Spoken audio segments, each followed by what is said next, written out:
people. Just got that recording in progress. That's brilliant. We've had more than 260 people registered for the event today. So we know that a lot of you will be accessing this at your leisure kind of thing, because we know you're all busy people, and that is absolutely fine. So that will be posted up to the website hopefully next week. We invite you to participate as much as you possibly can in the conference. So like anything, you get more out of it from what you put into it. So do feature into the chat any questions, any thoughts, any kind of comments from any of the speakers. Do follow us on Twitter. There's the handle there and our mention. So please do keep that engaged. And what we'll do is we'll hoover up all the comments throughout the day and all the questions, and we'll present them to the panel at that Q&A session at the end of the morning and thing. So none of those will be lost. And obviously, if there's time after each speaker, there might be the opportunity to ask one or two questions straight away. Okay, so the theme today, so what are we exploring? So we're putting under the microscope work readiness, and it's that may the force be with your learners. So again, anybody that's been to conferences of ours over the years, there tends to be quite a cheesy kind of title, and I make no apologies for that. So so this one is obviously around May the 4th of May today, National Star Wars Day. But on a serious note, it's about, are we providing learners with that force then to be able to empower them for transitions? Are we giving them that force of the knowledge, skills, and attitudes that they really need to be able to make successful transitions? And that is essentially what the conference is going to be about today. And we'll be triangulating that from a range of different perspectives. We'll be looking at some of the existing data, we'll be looking at some of the emerging research, and we'll also be looking at some of the other national policy that's coming through the local skills improvement plans. And that will give us the framing for that. So a little bit about what each of those will tell us. So we're fortunate to have Nicola Hall with us again from the Careers and Enterprise Company. And Nicola will be able to give us some more insight from the Ready for the Future report that was published in February from the Careers and Enterprise Company. And this is really exciting because for the first time, we've got some quite rich insights really about, developed insights about what is happening in schools and colleges across the country. So, you know, what are learners telling us about their career readiness, and also more about what the data is telling us overall about performance and careers in schools. And this is where you'll hear sound bites from the minister, for example, here from the Education Careers Oral Evidence Committee at the in March 23, where you'll hear him say things like, talking about careers hubs, they ensure that young people are becoming much more career ready, having the knowledge, skills and behaviours. So 74% in year 13 versus 45% in year 7. So showing like some distance travelled from year 7 to year 13 in career readiness. And again, that will be part of Nicola's presentation. Also in the same talk, the minister was able to tell us more about the schools that have higher achievement for Gatsby benchmarks score 3.9% higher in career readiness too. So we're able to get those insights, which is really, really helpful to give us that up-to-date position. We're also able to triangulate that with broader research, and a couple of examples here come from the Edge Foundation's data. So the Edge Foundation produced a report called The Perspectives of Learners in February also. And here you can see a couple of the themes that emerge from that. So it's about have clear views on which skills they believe important for further study, training or employment, however, less able to provide the specific examples of how they were developing those employability skills. So what that is starting to look at the evidence, you know, demonstrating where they know the skills, but can they actually recognize it in themselves? Another theme here is about the language really that that young people are using, and what they understand about, well, what is employability and what are employability skills. And we were involved in a research project, Complete Careers with Luton, over this last year, really, and we were able to present some similar findings, really, and Sarge will be presenting those to you later on this morning too. So it's another interesting perspective to add to what we've already got with the data, but then to help us to be able to take it that stage further, to look at the evidencing and the demonstrating of those particular competencies. The other part that's interesting is that we've got these local skills improvement plans that are emerging. So these have been going on for the last 12 months or so, and there are 38 of these local skills improvement plans that will be publishing reports, submitting them to DfE over the next month or two.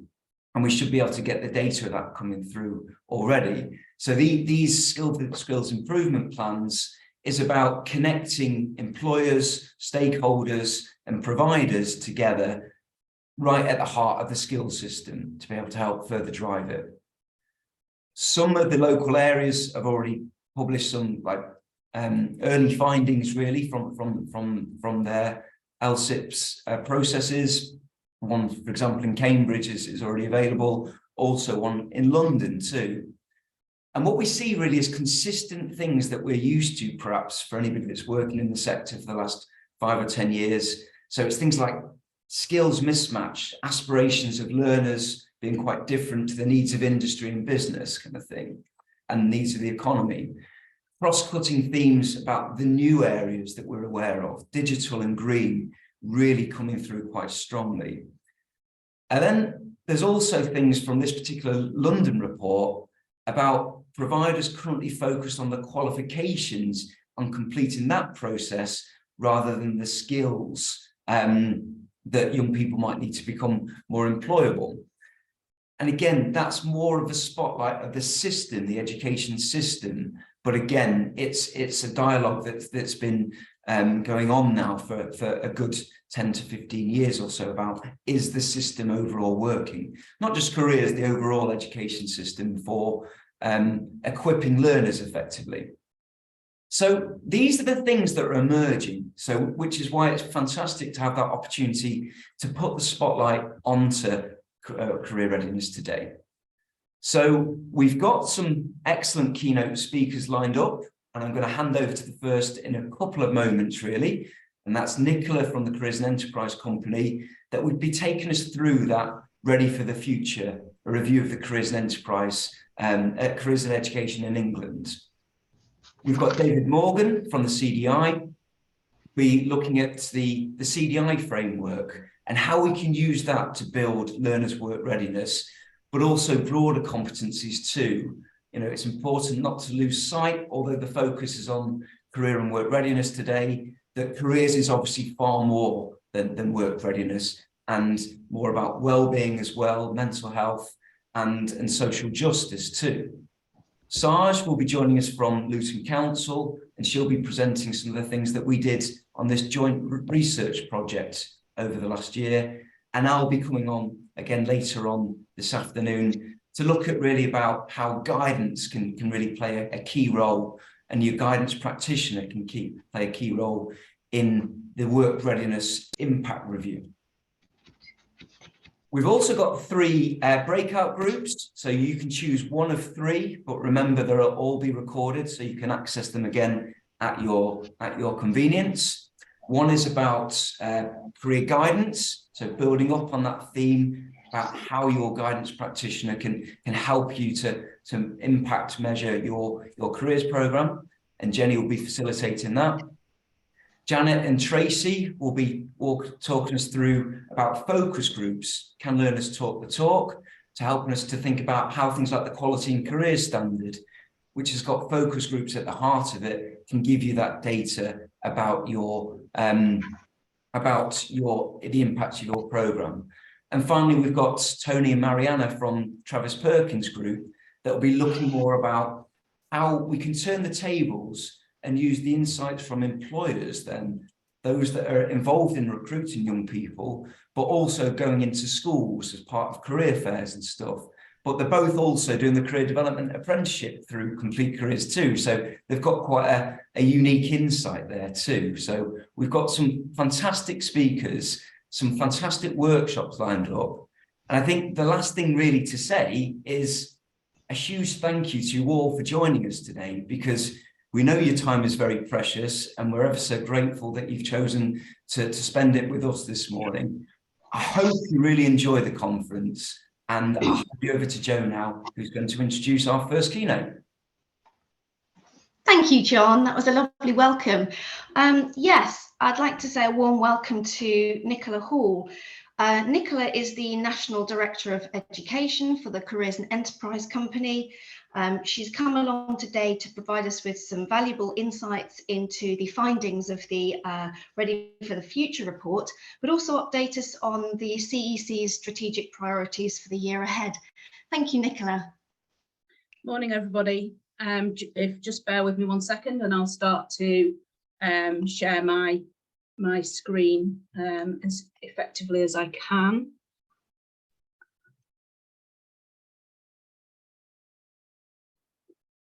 Just want to move the control bar so that I can see the slideshow. Okay, so I'm hoping that you can see my my slides and my screen now, and somebody will alert me if that's not the case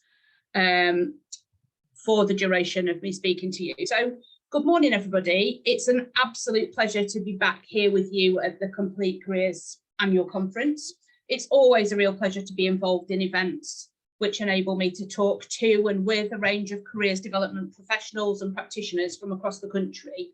Many of you will have participated in events where I've spoken about the national careers landscape previously, but for those who are here for the first time, or for those of you that are new to your roles as careers leaders or careers advisors, my name's Nicola Hall, and I'm really lucky to hold the post of Director of Education for the Careers and Enterprise Company.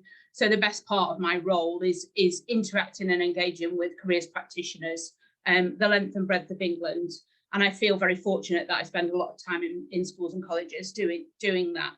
So we are the national body for careers education in England. And prior to holding the particular role that I have now, I was the head teacher of 2 very different schools in the northwest of England. And I guess once upon a time, a long time before the terminology existed, I was the equivalent of a careers leader. So that saw me through part of my assistant head role and deputy head roles when I was still based in schools in the country. So this morning, I'm here to talk to you about key themes that are found in our Ready for the Future report. So our Ready for the Future report is an annual report that we create organisationally overall. And this is a report based on the inquiry of a vast amount of data that we now have at the CEC. And we collect and collate that data on behalf of schools, colleges, special education and alternative provision across England. And one of the proudest aspects of the work that we do is really the scale of adoption of which this work is undertaken. So by way of an initial example of that, there are regularly over 4,000 schools and colleges who report their progress against the Gatsby benchmarks using our Compass tool. And this is really quite unique. Such a universally accepted process across the education system is unique. And it's a real signal for me of the appetite and the commitment of careers leaders around the country to make a difference for the young people that they work with. So we also gather, and I've seen mention of this in the chat already this morning, we also gather data through our Future Skills Questionnaire. And that data gives a snapshot of careers readiness through the eyes of young people. So the original version of the Future Skills Questionnaire was developed really some years ago, but over the last 2 years, we've been reworking that Future Skills Questionnaire, piloting it and rolling it out to schools and colleges across the country through the Compass Plus system.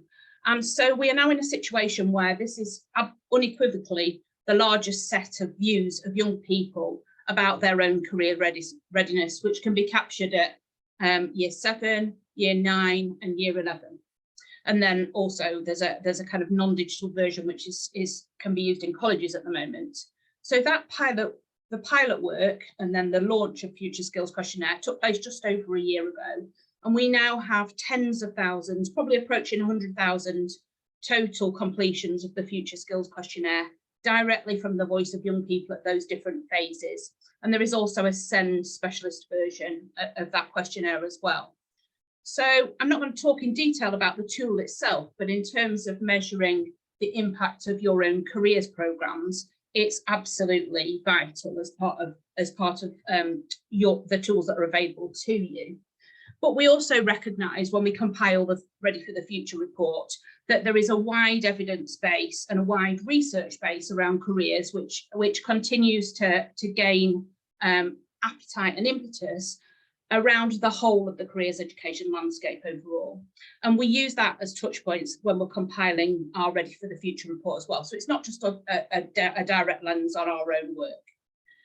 Now, we used to call our report State of the Nation. That's going back more than 5 years now. And at the time, that was a data-led report that just looked at the progress of schools and colleges against the Gatsby benchmarks. It was a statistical data report, really, and a reflection on that progress. That data is still published and it can be found on our website as an annex to Ready for the Future overall. But Ready for the Future identified 3 questions that reflect points of national interest around careers education.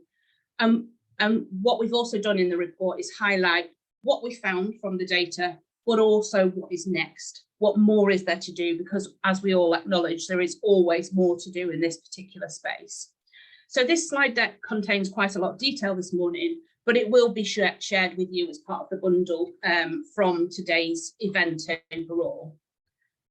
So just to move forward, these are the 3 questions that the report focuses on. But before I kind of start, I wanted to just note that throughout the report, and as I speak to you this morning, I refer to careers education and not specifically to careers guidance. And I thought I'd just take the opportunity to explain why that's the case, because often when I attend events such as this, it's a question that comes back to me. Why do you not talk about careers guidance? That's the nationally recognised term for the work that we do. So the reason for that is that at CEC, more broadly, our work is broader than the critical focus that we have on the Gatsby benchmarks for good careers guidance. There is no doubt that they are the spine of our work in schools and colleges, but increasingly, as you will see when I share our strategic priorities for the year ahead at the end of this presentation, we work more broadly on other careers-related interventions, other priorities and other areas of interest across the system as a whole. So therefore, we refer to our collective efforts as careers education. So this slide presents a summary of our 3 key questions and the headlines from the report overall. So those questions were, how is careers education helping young people to become more career ready? To what extent is careers education able to tackle disadvantage? And how far is careers education embedded in the mainstream of school and college life overall? So Ready for the Future addresses those 3 questions throughout, and I'm going to take a look at them with you. And well, essentially, I'm going to canter through them this morning because there's an awful lot of data for us to interrogate. So as we might expect, careers readiness improves as young people move through school. The bar charts on the left of this slide indicate responses to a series of questions that are presented at different key stages through that Future Skills Questionnaire. And what's really starkly different this year is the growth in confidence of young people being aware of different pathways available to them. We expect to see this grow further over time as compliance against the enhanced provider access legislation really kicks in and becomes more embedded in schools and more sophisticated in terms of school offers, particularly across key stage 3, which traditionally in terms of pathway awareness has been an area that is largely untapped. So employer exposure through benchmarks 5 and 6 continue to grow, but there is always more to do in this space. And I think most people on the call today will be well aware of a heightened narrative at the moment around work experience for young people. There's a series of campaigns that are live currently, that we are very close to and supportive of in terms of more encounters and more experiences for young people in terms of their interactions with the workplace and employers. Young people consistently tell us that they want more experiences of the workplace. Some of you may have tuned into our excellence seminar last week, which focused on excellence in experiences of the workplace. And that was a practitioner-led conversation, which involved careers leaders, employers, and the voice of young people. And you can access the recording of that seminar if you want to find out more about that piece of work. We will continue to talk about excellence in terms of experiences of the workplace for young people and how to develop impactful programs as we move forward. But essentially, we need to build the breadth of experiences of the workplace for learners. So their experience and their learning journey in terms of experiences. How do we let young people discover, explore, be inspired, and narrow their choices through a really well-informed lens? And I guess I challenge you as educators, I challenge myself as an educator to think about how we do this as effectively as possible. And how do we deliver high learning outcomes for young people, especially if we're delivering through a static week-long work experience model? Importantly, reflected in this data is the sustained engagement of employers with careers hubs following the pandemic. And we're seeing an increased appetite in sectors and employers in their support for young people in terms of experiences of the workplace overall. So what do we do next with question number 1? As I said, there is always more to do. We need to continue to work hand in glove with careers hubs to stimulate the pipeline of varied encounters with employers and also experiences of the workplace. We need to inspire and help schools and colleges to explore creative and progressive models of experiences of the workplace, which deliver impactful learning outcomes for young people. So I guess there's a series of questions you can ask yourself about your experience of the workplace programme in your schools and colleges. You know, what does your programme deliver overall? Does it equate to around about 30 plus hours of quality learning? That's not an arbitrary number that I've just plucked out of the air. 30 hours essentially is what a young person would spend at work if they go out on 1 week work experience model. So if I was interrogating my own programmes now, I'd be thinking, what would I expect if I gave 30 hours to the English department or to the maths department? I would expect real high impact, and I'd expect that to be evidenced. And I think maybe we need to start asking ourselves the same questions about what we do with 30 hours of experiences of the workplace overall. So, and we also know, obviously, that current models or traditional models, more to the point, are often fraught with logistical challenges and barriers for career leaders and employers alike. So maybe it's now time for us, on the basis of the evidence, to start rethinking experiences of the workplace and making sure that young people have got access to layers and layers of experience over time. And we will be working hard on that pipeline with our careers hubs over the course of the next year. So the second question in the report is, to what extent is careers education able to tackle disadvantage? And we increasingly focus our work on specifically tackling disadvantage. The Gatsby benchmarks offer a robust universal framework for careers guidance, but we all know, as in all aspects of school and college provision, some young people need more. They need more support, they need more intervention, and they need more help in the context of their careers education programme overall. But there is a really strong growing evidence base, seen initially in the findings of the evaluation of the Gatsby pilot from the North East, but now also being presented through the wide data sources of Compass and beyond, that the most disadvantaged young people benefit most from careers education and from well-developed and progressive careers education programmes. We continue to see that the most disadvantaged schools are making the strongest progress against the achievement of the Gatsby benchmarks. So the stats on this slide are really quite compelling. They present a case which at a school level is often useful in terms of articulating the need for investment and strategic prioritisation of careers. So we now see that there are trends in data which show that every benchmark that is achieved reduces the likelihood of neat outcomes, and that this level of improvement doubles in the schools which are in the top quartile of disadvantage intakes. And we now know that there is a dramatic increase in apprenticeship uptake in post-16 students in schools which are achieving all 8 of the Gatsby benchmarks. So there's a really compelling case for giving young people information about the types of pathways that are available to them, and the uptake of those pathways increases as we do so. The data that is reflected across the Gatsby benchmarks and across destinations data is also then reflected and corroborated through the voice of young people. So a strong strategic careers programme is a critical enabler for disadvantaged young people in our education system. We see evidence in the Future Skills Questionnaire data and in the Compass data that if a school offers a programme that delivers all 8 benchmarks, that the voice of their learners is telling us that the impact of this provision outweighs the disadvantage when it comes to careers readiness overall.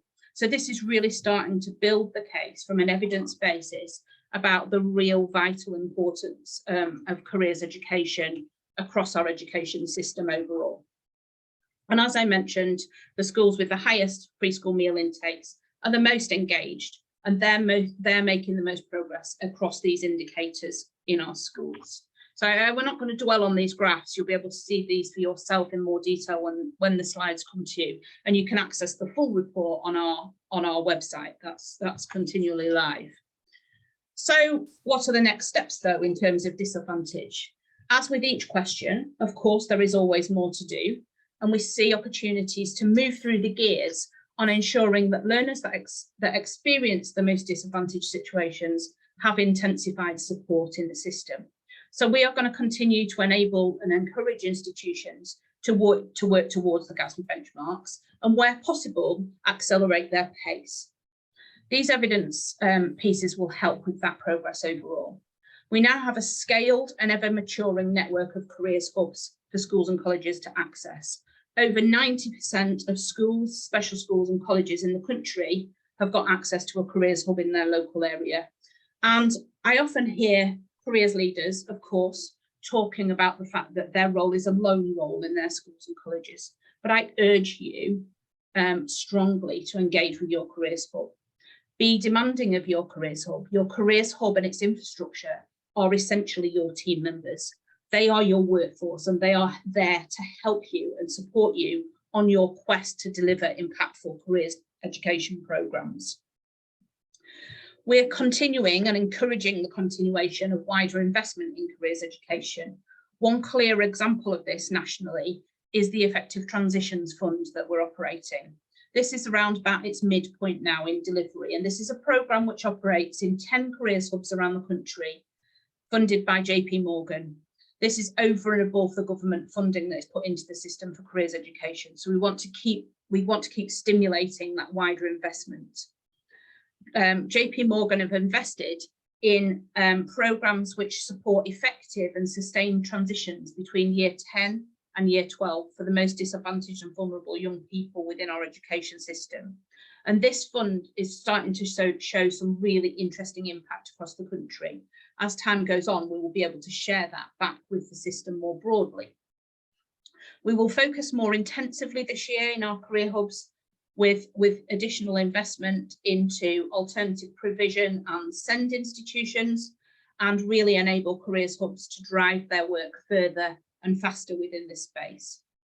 And we're currently piloting new work around giving access to careers education to electively home educated young people, so that whilst they are transitioning through certain points of their own education, they are able to access critical careers education services in a different way to those who are situated within a mainstream education institution. So the third question overall is, how embedded is careers education in the mainstream of education? Many of you will have heard me speak about this before. How do we move careers education from being bolt-on in the margins of our education offer through to being a mainstream aspect of school and college life? Many of you will have heard me talk about Benchmark 4, embedding careers in the curriculum, and really about how we treat careers in the same way as whole school literacy or safeguarding. that it is the responsibility of everybody in an institution that has a touch point with a young person. Of course, we don't expect everybody in a school to be a trained and qualified careers advisor. We have those in our system. We don't expect them to know the career system with the intensity of a qualified careers leader. But what we do know is we need teachers to be able to deliver and support young people in terms of confident conversations around pathways and opportunities within their subject areas overall, and for pastoral staff to be able to stimulate curious conversations about careers for young people. So we see the breadth of the work in terms of embedding careers education across the curriculum in particular continuing to grow, and to grow with pace. The use of careers in the curriculum resources accessed from our resource directory has more than doubled in the last 12 months. We hear from teachers about their growing confidence in careers conversations, and this year we're running a pilot called Teacher Encounters. Teacher Encounters are opportunities for teachers, curriculum teachers and curriculum leaders through their local careers hubs to be able to experience the world of work. Not in the same way that young people experience the world of work, and there's a range of different opportunities and programs to allow teachers to do this in a way that's suitable for them and their schools in terms of access. But really what we want to be able to do is give teachers the opportunity through those experiences and through those encounters to be able to connect to careers and industry information to their lesson planning, to be able to add relevance into the content of their sessions, but also to be able to flex their muscles as the real providers of social capital within their classrooms and building those opportunities into their lessons. So young people are reporting that their interest in sectors continues to develop, and we see this supported through the classroom and through the curriculum overall. Careers hubs are working closely with colleges to support local school skills improvement plans that John mentioned in his opener, and these are supporting schools with access, and careers hubs are supporting schools with access to up-to-date LMI information and activities which relate to sector skills shortages. This slide on the right-hand side demonstrates sectors that are reporting skills gaps that young people are showing a real interest in terms of their overall development towards their career pathways. There's a really keen interest and appetite from sector bodies and employers within those sectors to engage young people to tackle this challenge early. So, next steps in terms of mainstreaming careers education overall. In order to continue to drive progress in this space, this work sits beyond careers in the curriculum. It's bigger than the work that we do around Benchmark 4. And really our focus this year will be on the continued pilot and further rollout of our careers impact review system. Some of you may be involved in that, some of you may be involved in the delivery of that programme, but we will see that delivered at a bigger scale across the course of this next year. The careers impact review system is the development of a framework which enables a school, a college or a special school to really think about the how and the why of their careers programmes and to critically link careers to school improvement. But it also tests out the quality, rigour and impact of those programmes at an institutional level, but more importantly for us at a system level. Through our interim findings of our external evaluation, there are some really clear messages coming through about how this framework has got a place in the system overall from the perspective of ongoing development.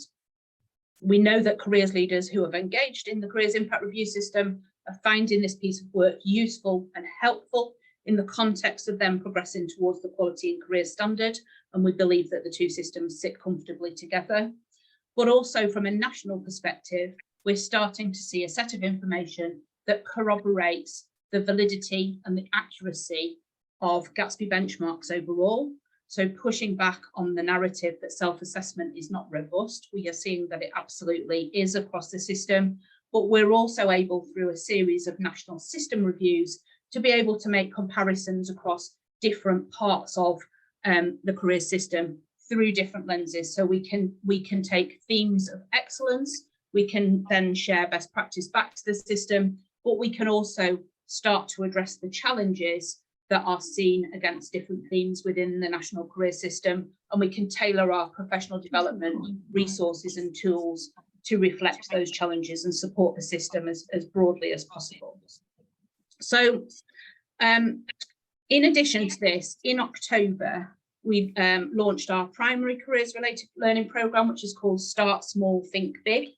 That is launched into primary schools which are in education improvement areas. And that programme, alongside our partner, Teach First, will work on the development of leadership capacity in terms of careers related learning within primary schools, but will also focus on employer encounters and curriculum development with a careers related learning lens. Hopefully one day we will be able to roll that out further to the whole system. And the final piece of development in the mainstreaming space is our continuation of the Teacher Encounters pilot, which I mentioned, but at the end of this month, we will also be launching the first of a short online series of learning modules for teachers to help them with understanding pathways and lesson planning to link careers into the curriculum with real relevance in the context of their subjects. So the first of these will go live at the end of May. So that's a real quick look through our 3 questions that we interrogated, and there is much more detail in the full report, which, as I said, is live on our website. But I wanted to just summarise this morning and finish off with sharing the CEC's agenda for the next year. And we work on financial years as opposed to academic years, which is why I'm obviously presenting this now, right at the start of a new financial year. And we have 5 key strategic priorities that we are working to. So in summary, the scale of work and interest and the appetite for careers education continues to grow nationally and continues to become ever more sophisticated. So the work of my education team at CEC spans a range of these priorities overall, but predominantly my team focus on priority 1, the development of tools, training and support frameworks to enable you to undertake your roles to the best of your ability, to support you to develop impactful and strategic and progressive careers programmes as you move forward. And that work will continue at pace this year. Through your careers hubs, you will see touch points with the other priorities for sure in your local areas. So, as I draw to the end of my time slot this morning, all that really remains is for me to say thank you. And not thank you for inviting me or thank you for listening to me this morning, both of which of course are important, but more of a thank you for the work that you all do, the work that you lead and the work that you contribute to systemically for young people across England. So you, as careers professionals on this call today, whatever part of the system you play, are a vital cog in the development of that data and evidence that I presented to you this morning. Without careers leaders and without careers development professionals across the system, progress in this space will be much slower and much less focused. So as I finish this morning, thanks for stepping up, thanks for continuing to make a difference, and thanks for making a difference, more importantly, in probably the most challenging of educational climates that we've seen for a long time. And I say that bearing in mind that we've also just been, come out of a pandemic. The situation currently, and I am very close to this as a chair of governors of the pupil referral unit, is incredibly challenging. So that's me finishing there. I will be back this morning later on to participate in the panel discussion. So I hope that you enjoy the rest of the event and have a really enriching morning. Thanks very much.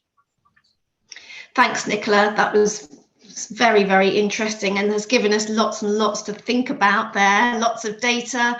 I'm sure everyone will be returning to the slides so they can really absorb all of that information. So thank you so much. That was incredibly informative. A couple of people raised a couple of questions, but I think what I'm going to do is I'm going to record those and we'll come back to those at the panel, if that's okay. Sure. But thank you so much for that input. That was amazing. Thank you. Thank you. So I'd just like to introduce our next speaker. We have Saj, who's the strategic lead for careers education in the 14 to 19 team at Luton Council. While Saj is getting her slides ready, I don't know whether she's ready to go right now. Saj is going to give us a little bit of an update on the work that she's been doing recently. And I'm going to hand over to her now because I don't want to steal her thunder. I can see she's ready. Thank you, Saj. Thanks, Joe. I really appreciate it. And again, thank you so much for inviting me to the conference. I really appreciate it. And I'm really happy to share our learning on findings within what we've been doing within Luton. Ellen, can I have the next slide, please? Brilliant. Really keen about today is to really look at what I'll be briefing with you about what we've been doing within Luton and around this research project, and really wanted to share our learning with regards to this. I hope the session will provide you a bit of an understanding about the context that we're in around employability skills, and really go and get in a bit of an understanding what young people were thinking around that preparation and what employers were also thinking about work readiness. Can I have the next slide, please? Just a bit of an introduction. As we all know, the past decade for schools and colleges have really inherited that duty to manage careers and to make judgments about what is appropriate for their learners. We have statutory guidance and we have lots of frameworks out there, but part of the statutory guidance, it provides very few musts in what we do. And so what we've done in Luton, we're really committed in supporting our providers, our schools and colleges, to develop their careers programme to support young people and meet the demand of what the local labour market is. We have really seen over the years careers education continually developing across the town, and we have strong evidence of Gatsby benchmark achievement. And this was one of the reasons why we commissioned Complete Careers to carry out an independent review of around the impact of the careers programmes based on employability skills and work readiness, with a real focus on learner voice and disadvantaged learners. So really our objectives have been around identifying around what Luton employers wanted, exploring arrangements for the careers offer in our range of schools and colleges, finding out how well Luton learners feel they are ready for work, and also analysing trends with young people, between mainstream young people and disadvantaged learners. And other factors also is looking at Gatsby benchmark framework, career leader training, and the quality in careers standards. So can I have the next slide, please? So just a bit of a context about Luton. Luton, we have a town-wide vision which sets out our ambition for 2040. And the theme of careers and skills has got a thread in all the priorities, but it's heavily featured in making Luton a child-friendly town, about raising those aspirations, but building a really inclusive economy. Just want to, again, in context, I'm just going to share, I'm going to throw out numbers, you don't need to memorize them, but just to give you a bit of a context about what we are within Luton. So we have a population of around 225,000 residents, and we have an above average of a younger population coming through. Luton is ethnically a very diverse town, with more than half the population not being white British. And that brings its own challenges around that. Our economy before the pandemic, we were around 7.2 billion, but because of the pandemic and having the airport there, we had a real big hit. So we are really seeing those unemployment figures increasing.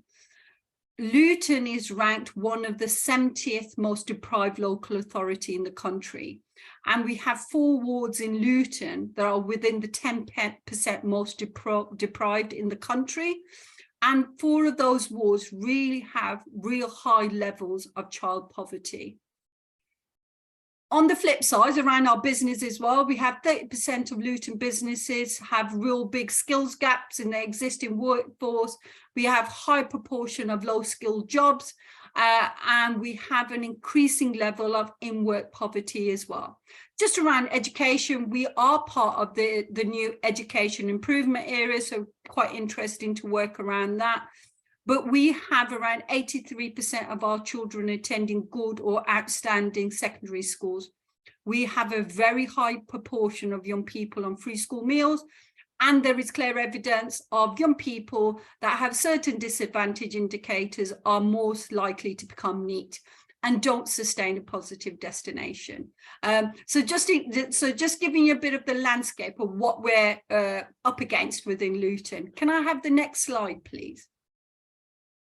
In Luton, we are very fortunate that we have commitment from all our partners about raising the profile around careers and skills. And we have real clear alignment within our strategies and key boards across the town.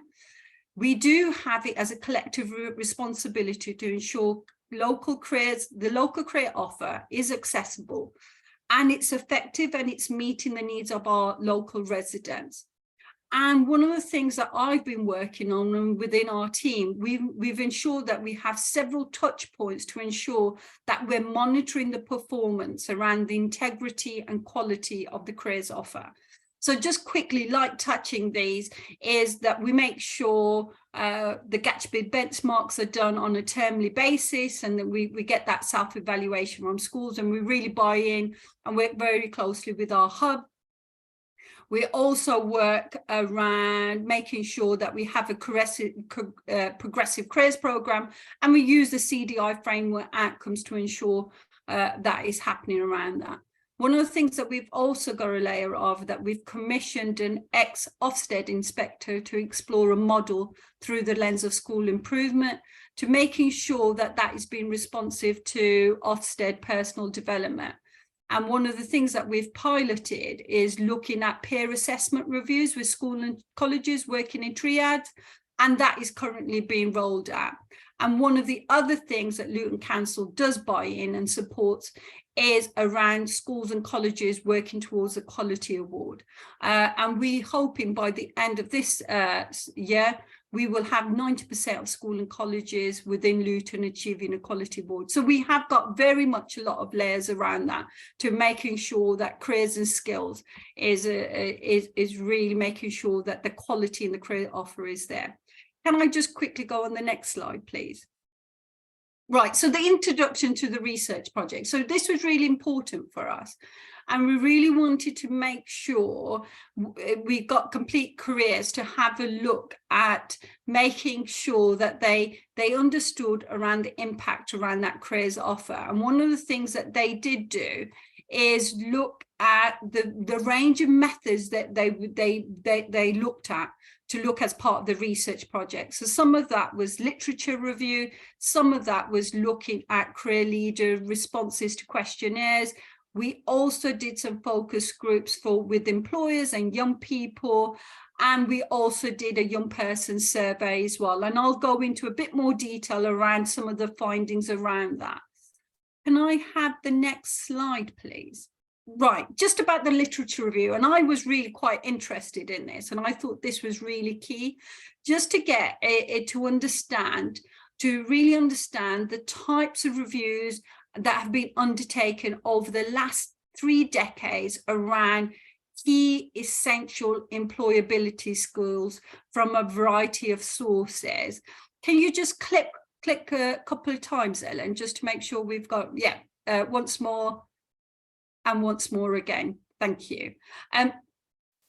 So I'm not going to go through this in all the detail, but I'm just going to highlight some really key points that came out to that. We had 3 themes that came out, and a lot of those, what we're looking around is around that variety and understanding of employability skills around that. So theme 1 was very much providing a timeline of policies and developing a a date of highlighting some of those key contributors. So some of the things were quite interesting, right back to 1939, 1993, that we have key skills that were part of vocational programs. And most recently, we've had Skills Builder and their 8 essential skills, which has been quoted in the statutory guidance. We also have the CDI framework, which is looking about the 6 learning skills, which is really around that skills, knowledges and attitudes around individuals and how that has a positive impact on careers. And then we also looked at whole nation frameworks, going right down to Wales and looking at their work-related experiences, and Scotland as well around careers by design. We also themed around and looking at research was very much about also getting an understanding of what employers were saying. So there was a lot of research and understanding around, the CBI and their understanding on what employers were saying in some of their surveys, and the Education Employer Task Group and some of their literature reviews that they've done around employability skills. And then there was some real understanding around career programs, the national context, and really looking at what frameworks have been highlighted in the statutory guidance. And I think the general consensus was, as part of this literature review, was actually the variation and the amount of information that we had around key employability skills was really complex, as well as the other skills and which skill took priority over other skills, which was quite interesting around that. There was also something around employers seeking more than the employability essential skills that have been cited within the statutory guidance. And what we found that part of the statutory guidance and the frameworks that were reported and told and give us as guidance, there was actually the support that they offered and having a standardized understanding was just incredibly light. Can I just have the next slide, please? This is just kind of giving you the landscape and the complexity, how complex it was when we were doing the review about what they were saying about employability skills. And actually, it became really interesting that if it's so complex, how difficult is this for us as professionals to understand what we should be supporting our young people with to deliver? It was also trying to understand, well, actually what employers were saying and how complex it was, and actually how difficult this must be for actually young people to understand that. And I'm just sharing an overall 20 work readiness factors summarized in order of appearance. And you can see how some of these were cited more than others, but actually it causes that confusion around some of these employability skills and what needs to happen. Can I have the next slide, please? So I'm just going to share some of our findings, and I'm not going to go into detail because it's a very heavy report, but I just wanted to highlight some of the responses back. So this is based on the Career Leaders Survey. And one of the things that we did find that overall the Gatsby benchmark achievement that we were achieving across the town was about 6.7, compared nationally around 4.8. So that for us has been real positive around that. I'm really glad around some of that understanding. One of the other things that we did also find out that organisations that were working towards a quality award were actually achieving an average Gatsby benchmark score of 7, and those that had done the career leader qualification through the CEC were actually scoring an average benchmark score about 7.1. There were some puzzling findings in this as well, and that needs further investigation, and I have an opinion about this which I'll bring up in the conclusion. But the data also found that there was no relationship between the allocated career leader time or the allocated time for careers education on the curriculum in having a higher Gatsby benchmark score. So again, that is some interesting findings there. And and I think for us requires a bit of further investigation around that. Can I have the next slide, please? So this is based on the employer focus group that we've done. And these were some of the emerging themes that came across from employers about what their understanding was and what they felt was required. They really felt that young people needed to be more aware of those transferable skills. And some of the examples they gave was around digital skills. And they talked about, you know, the use of TikTok and how that could be useful in the world of work, in the workplaces, through like doing something around social media marketing. They also identified that the areas they felt that young people lacked, and that was very much around attitudes, values, willingness and commitment, which they felt was far more important than having qualifications. They really wanted that character building type of skills from young people. They also recognized that disadvantaged young people faced more barriers. They recognized that even within the workplace, but actually, once that young person had gone into their workplace, they actually made the best employees. So again, something for us to, within Luton, to pick up on and to look at that further. They also highlighted some quick points about teacher industry placements, and they thought that was quite vital to understand the world of work and the landscape for schools and colleges. They also looked at how schools needed to adapt some of their careers education programs or their offer, really looking at better preparation for the world of work. And they also recognized that employers also had a responsibility in this. So they were always laying it, well, education needs to do this. They recognized that employers also had a responsibility, and there was some work to do with employers around better understanding young people and work around that talent pipeline. Can I have the next slide, please, as well? So this is really quickly, I'm just going to do, so these were young people, we'd done a survey, and these were based on the future skills questionnaire that Nicola just mentioned. We based it on that. We had a total response of over about 1,200, and there's some analysis around that. So there were both positive trends and positive feedback, but also some negative trends around some of this. So just quickly on this, we had over 70% both in both year groups in year 10 and 12 who responded by saying that they know what skills employers need. So over 70% of that. Both year groups also identify that they recognize and have the support and help to make career choices. So again, real positive for us within Luton around that. Can I have the next slide, please? One of the things that was really quite interesting around this was actually what they showed that the essential skills that they excelled in, the young people. And it was significantly different for both year groups. But for me and for us in Luton, it does provide a helpful indicator in how prepared these young people are for the world of work, and work that we need to possibly do some further investigation to get that wider understanding about what young people feel that they excel in, and possibly the gaps within that. I think that's been really key for us. Can I have the next slide again? So this is just around some real negative trends. So these were responses that were over 50% and over. And really, this is something that we will pick up within the work that we're doing within the council and our partners. So again, some scary things around here.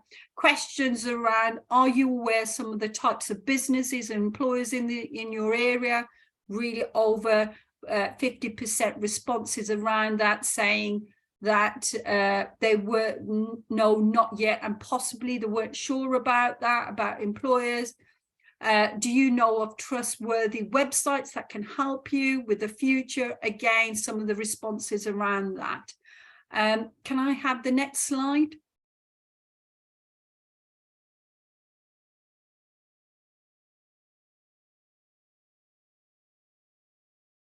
Again, some of the things around this was, what was it that have you made the contact with people who work in jobs that interest you? Again, some real high responses around that, and some work to do. I think the pandemic has had a real impact around that. Have you thought about the above post-16 options? Again, quite scary responses to that. And do you know about different types of recruitment selection processes, including interviews and assessment centres? I think some of the findings around this and what we find will really help us within Luton to develop our strategies and resources to combat some of these trends. Can I have the next slide, please? This is just, I was really keen with part of this, some of the work that we done was really to get some face-to-face, some learner focus groups.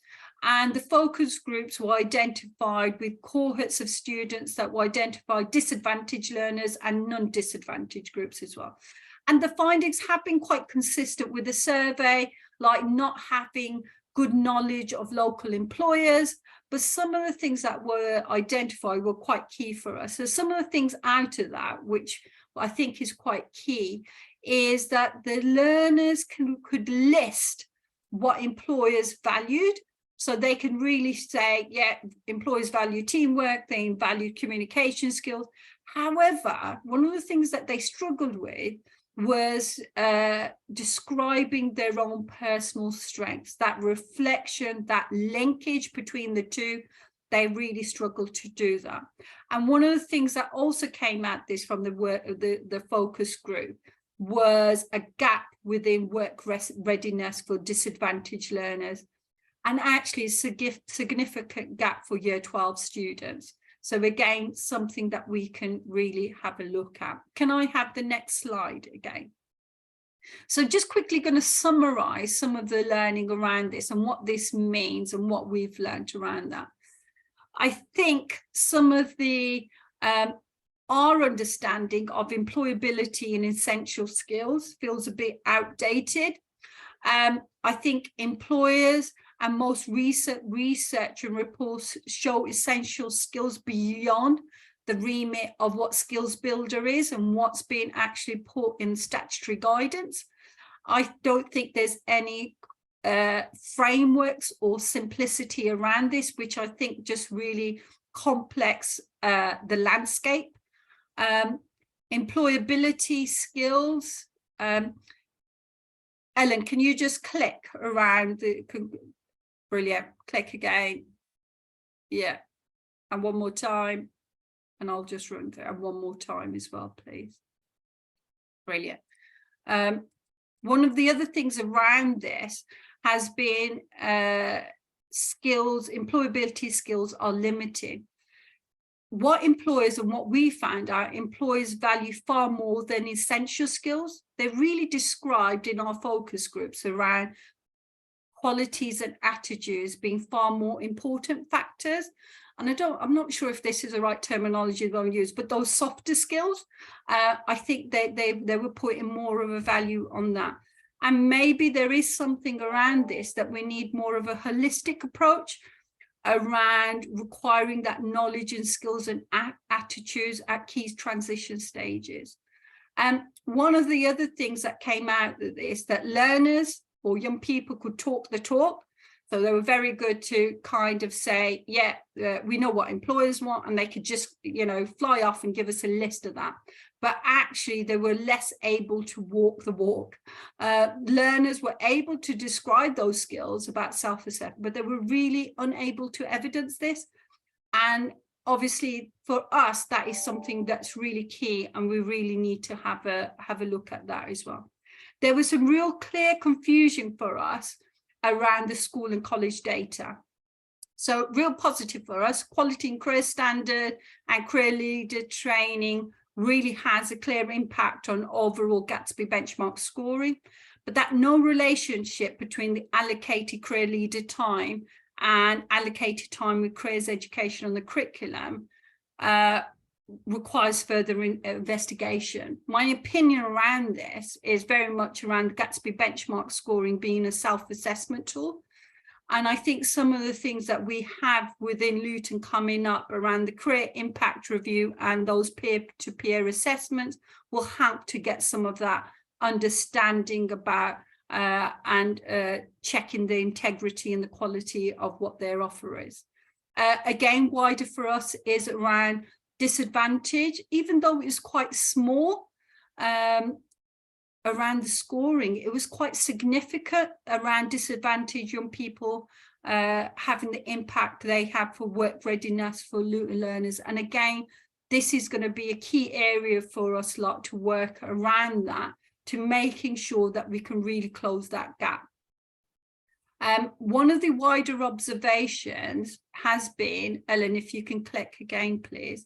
One of the wider observation has been for us is around the impact of COVID has on the age of group of learners that took part. We feel that that is something that needs to be looked at, and actually be quite interesting if we did this research project again next year and the year after, if there would be any difference to some of our findings.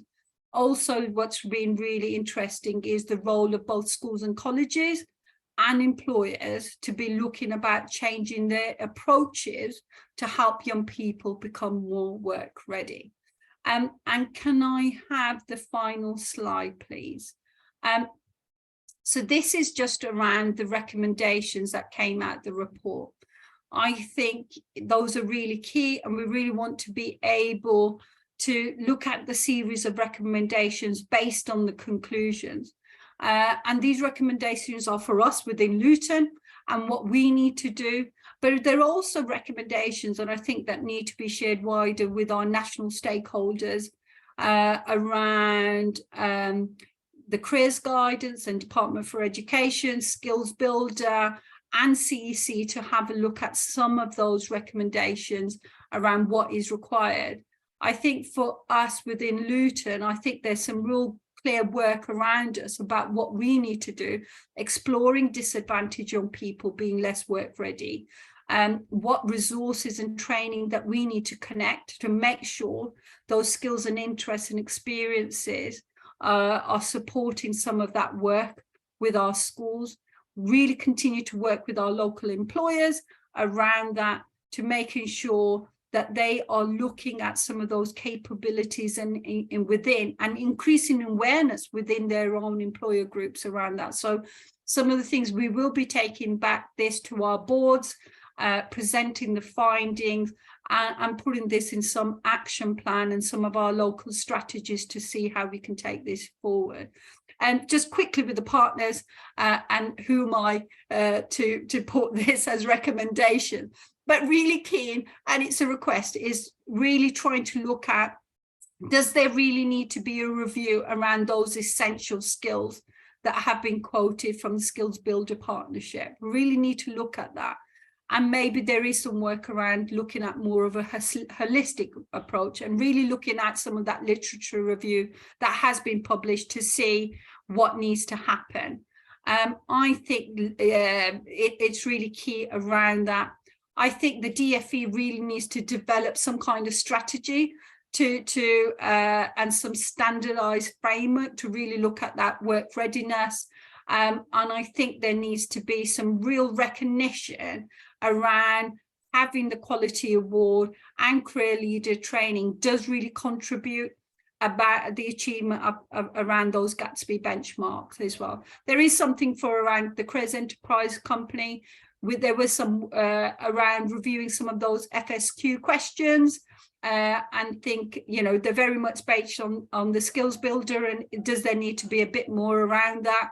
And some investigation around those Gatsby benchmark scoring as well. So yeah, it was a real privilege, and I'm really was grateful for Complete Careers supporting us within this research project, and we will be taking this forward with regards to an action plan.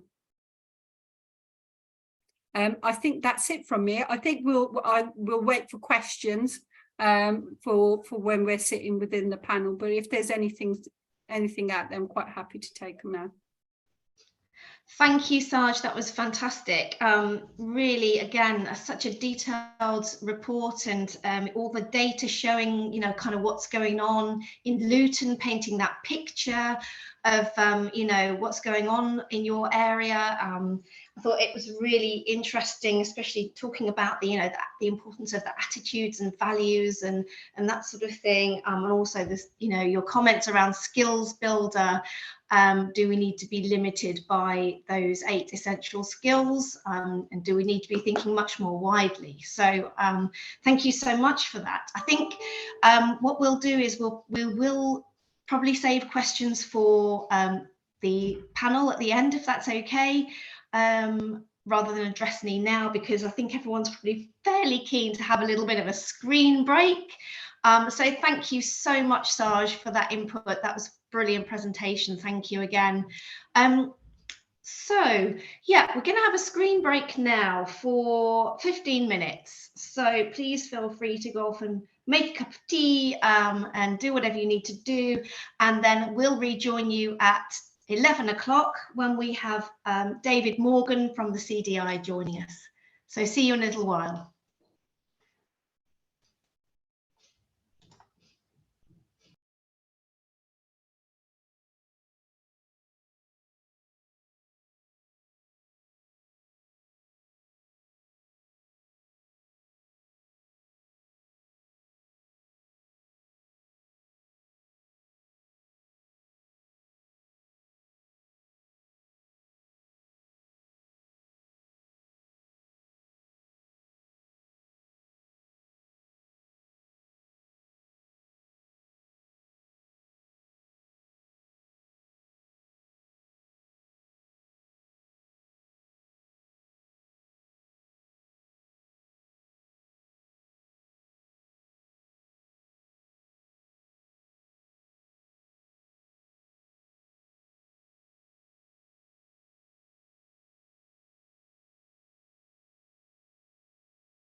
Hi, Joe. Hello, David. How are you? Good. Shall I bring my slides up, or are you... Yes, by all means, by all means. I think it's just ticked over to 11 o'clock, so I will introduce you. Not that you need introducing, of course. Okay, I hope everyone's back in the room. We are at 11 o'clock, so ready to kick off again with David Morgan, who I'm sure you all know is the CEO of the Careers Development Institute. I heard him described yesterday by Julie Poppleton as the big man himself. So yeah. Something to live up to there, David. I'm not entirely sure how to take that. Well, yeah, she called me that a couple of times. So I'll take it. It's fine. It could be a lot worse. Yeah, thank you very much. Yeah, and thanks for the invitation to come along and talk today. It's a pleasure as always. Yeah, I'm David Morgan. I'm the Chief Executive of the CDI, and here primarily talking around the career development framework and how that can help create careers programs that achieve valuable outcomes for students. But I'm just going to do a little bit of context first, just some of the things we see. I think the first thing, just want to reinforce, and that we're all here today because we believe in this, but just the importance of career development and the role it plays in helping not just young people, but people of all ages navigate what are increasingly complex pathways and increasingly dynamic careers. You know, trying to navigate your way through what is the right pathway for me is challenging enough before you even get to but there are so many different types of jobs. Which one should I do, or what should I be going for? What's the direction I want to go in? And I think the added challenge for young people is their key influencers. You know, skill kind of research still shows parents and teachers, of course, are struggling with that context as well, that parents will tend to have gone through one route through their education and training, and they won't have experiences of the wider groups.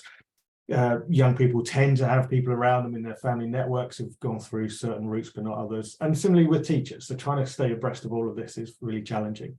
And that's where career development plays such a vital role.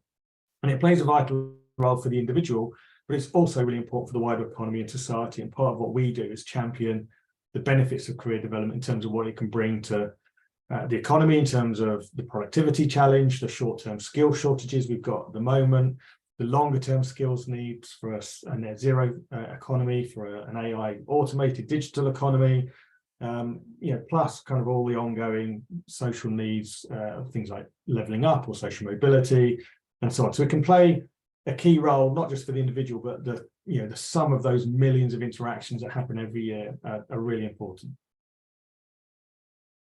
It's been a challenging 10, 15 years for career development. It's not been compared to what it was in the pre-2010. There hasn't been as much focus on career development as there has been before. There have been a number of good things that have happened increasingly over time. So I think the work with careers leaders, with careers hubs, the Gatsby benchmarks and so on has helped with careers education within schools.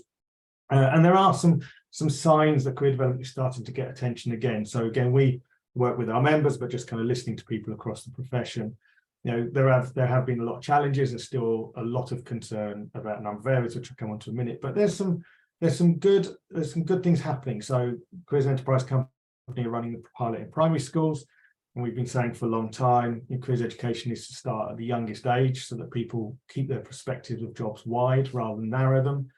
There's the legislation has changed. There's greater access for education and training providers so that people are getting a better view of all pathways rather than a more narrow view. There's the John Holman Review and the Education Select Committee have been happening with the UK government. And while we don't necessarily agree with everything that was in the Sir John Holman Review, I think there's some areas that could do more. There's some very positive pieces in there, particularly around a career strategy, which we need, and some of the other areas really reinforcing what we would suggest. And then other policy pieces like the lifelong learning entitlement, so that we're allowing adults to be able to take training throughout their life and to get access to funding for that, albeit on a loan basis. But it opens up that lifelong learning more, which enables people to do more career transitions throughout their life. And there's the midlife careers MOT happening as well. So there's some pieces that are working quite nicely from current government, but from a relatively low base historically. I put the other two in red because these are a couple of things that are coming out from the Labour Party. They put in their industrial strategy that they'd like to recruit 1,000 additional careers advisors in schools. Hasn't really been a lot more information on what that actually means and how it's going to be targeted and supported, but that's a really positive step in our view. And the second is, and this is worth reading if you want to get a view. So this isn't saying this is going to be in the manifesto, but it's the key report that's feeding into Labour's manifesto around skills. There's a skills and learning report authored by David Blunkett and the Skills Council. And that's got a good section on careers in there, supporting the work really around the careers education space and saying that every school should have a careers leader, should be part of a careers hub and so on. It doesn't actually mention a careers advisor once in the report, which Deirdre Hughes has pointed out a few times, which is concerning. But I think there are some hints in there about what they might be thinking. So we're doing what we can to influence their manifesto as well as the current government. But so while there are some green shoots and positives, I think there are still some large gaps that we're concerned about. Not all schools have a trained careers leader at the moment. And most schools are still working towards the Gatsby benchmarks. It's an ongoing process. This isn't necessarily a criticism, but it's key to say that needs to continue. So we need to continue to make sure careers leaders are rolled out and continue to be properly trained, and that schools are supported to achieve the Gatsby benchmarks as a key underpinning within English schools. Too many schools don't offer sufficient access to qualified careers advisors. We've heard more stories over the last year or so about schools either reducing the access to a qualified careers advisor or not offering a qualified careers advisor. So we would say you've got to be at least level 6, level 7 qualified to offer careers information, advice and guidance. And we're hearing more stories of that not happening. And that's really concerning, because that at the heart, careers education is really important. All of it's really important. It's not a menu. It's not a menu, it's a recipe. You've got to have all of these elements. But at the heart of it, you've got to have qualified advisors giving careers guidance. Otherwise, young people aren't getting the support they should have. Part of the issue with that is to do with low-paying schools, colleges, and the National Careers Service providers. Really, basically anything that's dependent on government funding. The wages tend to be, in our view, too low, and that's meaning we're getting workforce shortage. We've done some research that shows nearly a quarter of the careers workforce are considering leaving within the next 2 years, partly retirement and partly through pay and reward. And outside of kind of the scope of this conversation, really, but there's limited access to adult provision. It's not aligned to the skills system, and there needs more work to be done there. So there's a lot going on in schools and colleges, and more needs to be done there. But there's also a big piece around the adult provision in order for career development to really help people make the most of their future. So that's the context. So in terms of a high quality careers program, we think there are 3 core elements. This first piece isn't one of those 3 elements. This is the underpinning piece, which is the statutory guidance. It's been updated to include access for education and training providers, and it sets out the requirements for schools to offer independent careers advice. And there's the Ofsted review going on at the moment, which is looking at careers advice and guidance as well. So that really is the underpinning. If you're not meeting your statutory guidance, then you're in trouble. But there are 3 key elements that we see sit on top of that. The first is the Gatsby benchmarks. And this is really about what activities a careers program should be covering and what should be delivered. And you've got the Gatsby benchmarks there. And that really tells us how to organise delivery. What should we be including within a careers program? The second, which I'm going to talk about more in the rest of the presentation, is the career development framework, which is being designed to align to the Gatsby benchmarks, but isn't dependent on them, so can be used across the UK. And that's really about the skills you need for a positive career. It's looking at the outcomes you want from a program. And really that's telling us, yes, we've organised delivery, we've taken action, but what are the outcomes we're aiming to achieve from that? And the third element is the quality and career standard, which is the National Quality Award, funded by the DfE, and it is again aligned to the Gatsby benchmark. So these 3 all work well together, and that tells us what we really need to achieve what we need to do to achieve a quality standard of careers provision. So in our view, those 3 core elements underpin good quality careers, education, information, advice and guidance, good careers programs. Focusing on the career development framework. So the main purpose of the framework is to clarify the skills, knowledge and attitudes that individuals need in order to have a positive career.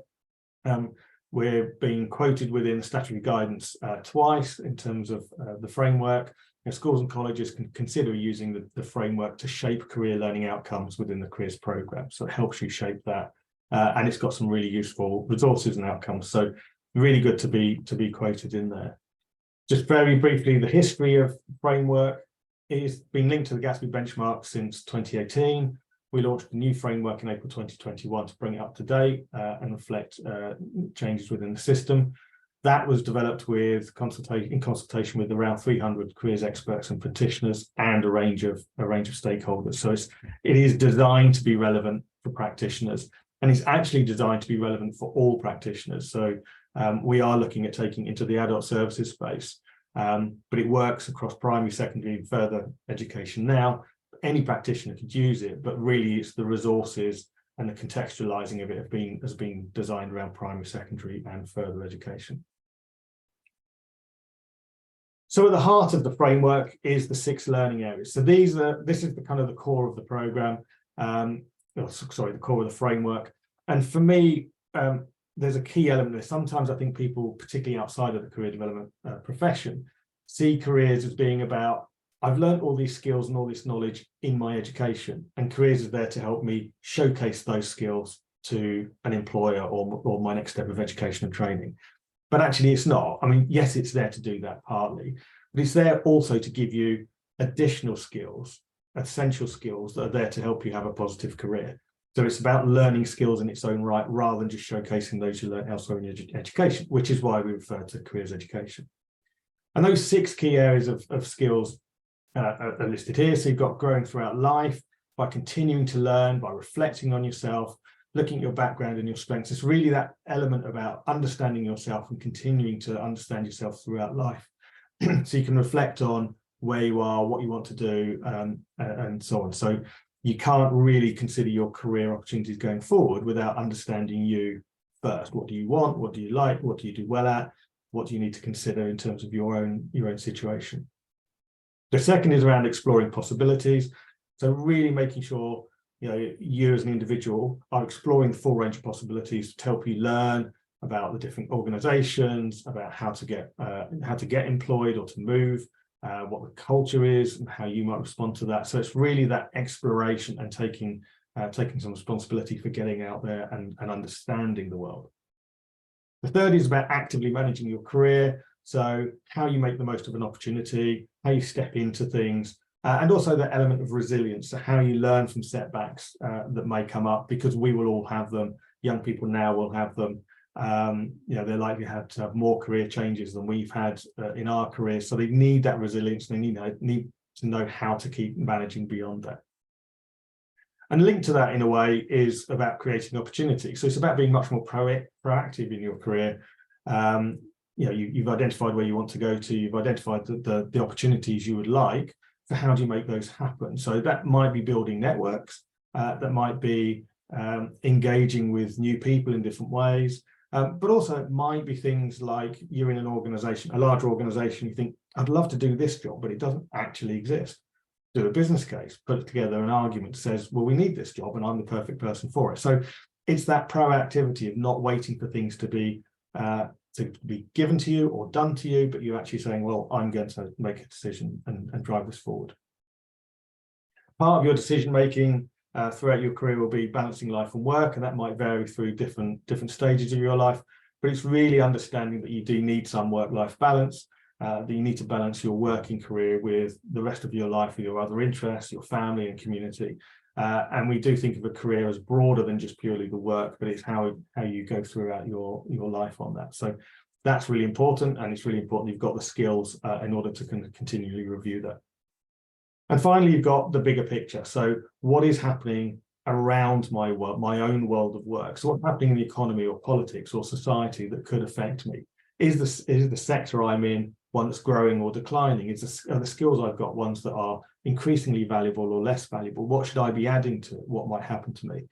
And we had a recent kind of family example of this, if you like. So my son started work and works in a large IT department of a big company in London.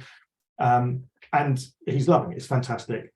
But as happens regularly with IT organizations, that they've had a round of redundancies. And that was quite shocked to him. Although he wasn't personally affected, the idea that a bunch of people around him got made redundant, and this can happen every couple of years, was quite a shock. But the more he's talked about it, the more he's realized that actually that's the nature of working in IT in larger organizations. It is a factor you need to build in. So he's thinking now, well, okay, I need to make sure I've got savings in case I'm made redundant. It takes me a little bit of time. I need to make sure my LinkedIn profile is up to date. I need to make sure my skills are up to date, because I like working in this area, but there are some risks associated with it. And you can see now more the bigger picture around the market he's working in and what that means. So those are our 6 learning areas. This is really about, what do we want people to walk out with skills that they can address. So that's the kind of the heart of the framework. The frameworks, you can apply that in many different ways. And so what we've done is produce a range of materials to help launch and maintain the framework within schools, from posters you can put up around the school so people can just start thinking about these ideas, to guides and handbooks. And what you can see here is part of the summary of the learning areas by key stage. So, for example, growing throughout life, that key learning area. At key stage 3, it's much more about being aware of things, aware of sources of help, aware of learning and qualifications and so on.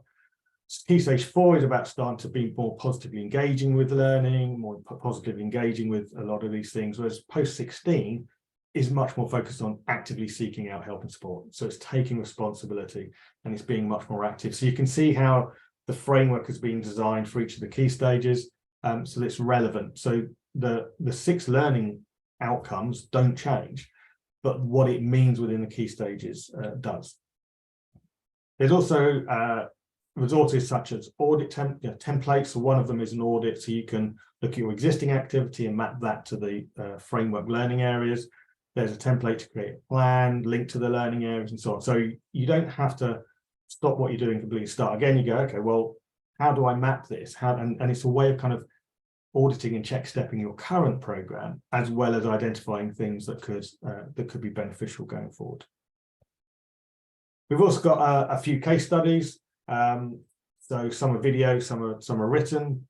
And we've added a new one from Springpod and Airbus just in the last couple of months, looking at mapping their work experiences to the CDI framework and the learning outcomes, so they can show that the work experience young people are getting meets enough of those framework learning outcomes, but also, well, what could we therefore do in order to improve it? So that's another good example, just to really show you, well, this is how people use it. And so if you want to integrate that with what you're doing with Gatsby benchmarks, with quality and career standard, this is how we use the framework.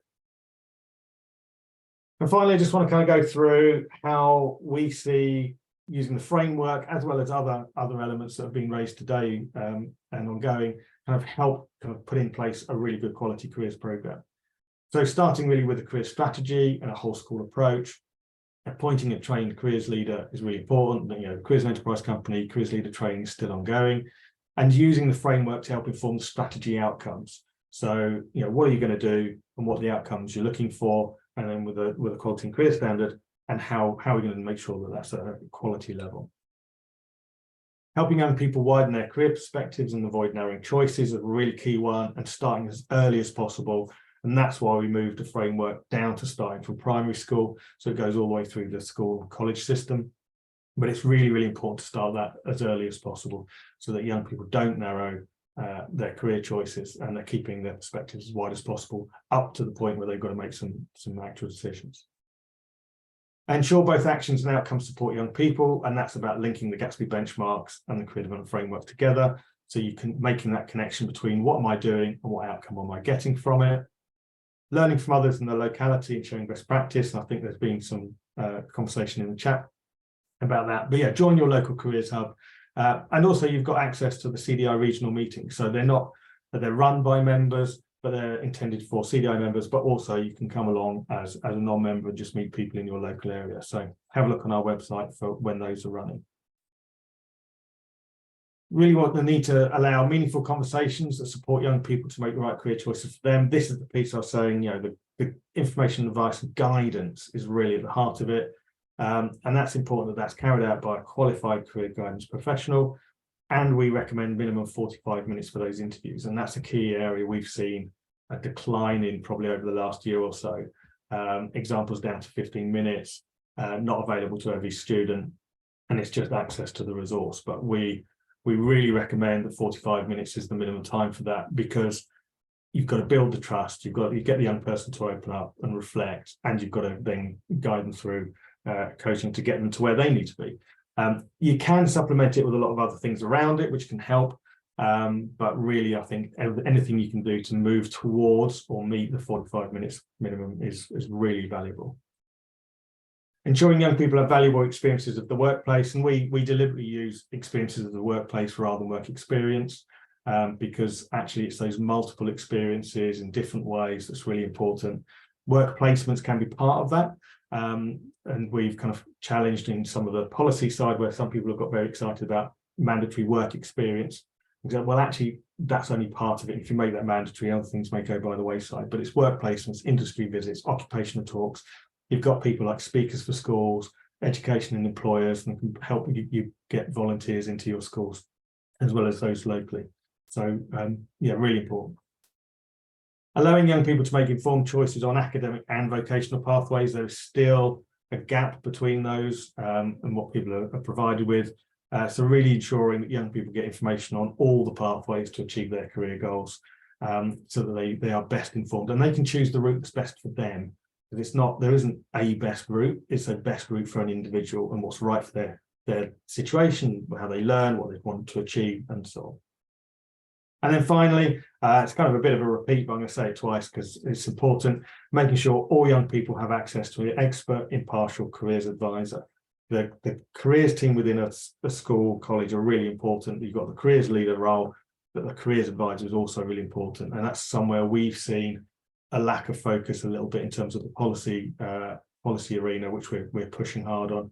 So really looking to how can you make funding available to attract and retain careers advisors qualified to level 6 and level 7, so they can offer that high quality careers information, advice and guidance to support the wider careers education program. As I say, it's there's a little bit, if anyone watched the Education Select Committee, there's an element where it did seem like they're treating it as a menu. Well, we like this bit, we don't like this bit. You need it all, and it's all got to be good quality to offer a really good careers program. And there's no reason we can't do that. So that's me. Thank you very much. I hope that's been useful. I shall stop sharing and Joe, have we got time for any questions? Or do you want to wait? Well, we have got, in theory, we have 3 minutes. We've got a couple of questions, but it's, we could address those, or one of those now, or wait until the panel. My instinct maybe is to wait until the panel, because I think it would be interesting for other panel members to hear these questions as well, and your responses to them. Because I don't think we have all of the panel members in the room right now, so that might be quite an interesting one to do that. But obviously we can, we can take a question now, but I'm now waffling on and it's about to go into 11:24. So if that's all right with you, David, is that that's okay right to keep questions? Thank you so much for that. It's so lovely to hear a positive voice, and somebody continuing to bang the drum for career guidance, and the sort of the point about Labour's industrial strategy, mentioning the 1,000 additional careers advisors in school, a real positive bit of news there, which hopefully will kind of come to some fruition. But thank you, David, so much for another fantastic presentation, and we'll see you again in the panel in a little while. Thank you. Thank you so much. So just to bring John back into the room, he's going to talk to us for a little while about the career management cycle. I don't want to steal his thunder, so I'm going to hand straight over to John. Thank you very much. Brilliant. Thank you ever so much, Joe. Yeah, me again, I'm afraid. So this session is going to be around, well, it's titled the career management cycle, but essentially what we're going to be looking at here is about the guidance process, so personal guidance, and how it really contributes quite a lot to all those elements that we've been looking at already this morning. So far this morning, we've looked at the data that's available, national data. We've looked at some of the wider research that's now emerging, which is all putting the careers education program right at the heart of everything we're doing, and to actually reviewing the impact on that, but looking at the impact on that from the individual learner's perspective, which has been really, really interesting. So this session that we're going to be going into now will then start to broaden that and to think about, well, what does the role of guidance and personal guidance have to complement that careers education program? And how can we make sure that that it's aligned? And also, how can we perhaps start to use guidance practitioners to help us get some feedback about how career ready our young people may be? So that's what I'm going to be looking at to start with, about, well, what does good careers guidance actually look like, so that we're all in the same opinion together in the conference. We'll start to recognise what the process good career practitioners do day in, day out with your learners, and having a good revisit of that or introduction to that will really help you to start to think about, well, what is the process, and how effective is your career program overall in enabling learners to be effective career managers? And then stemming on from that, you can then start to think about, well, how can we utilize guidance more to be able to give us that dialogue, to be able to get that feedback and discussion going. So I just wanted to start the session here because I was thinking about this relationship between careers education and guidance. And what I just wanted to highlight here is a couple of quotes about careers education and guidance. So this is, to start with, it says, careers education and guidance go hand in hand. One is useless without the other, but the relationship is so close, it's often difficult to disentangle them. It goes on to say that careers education helps young people to develop the knowledge, I've added in attitudes actually, the knowledge and skills they need to make successful choices, manage transitions in learning, and to move into work.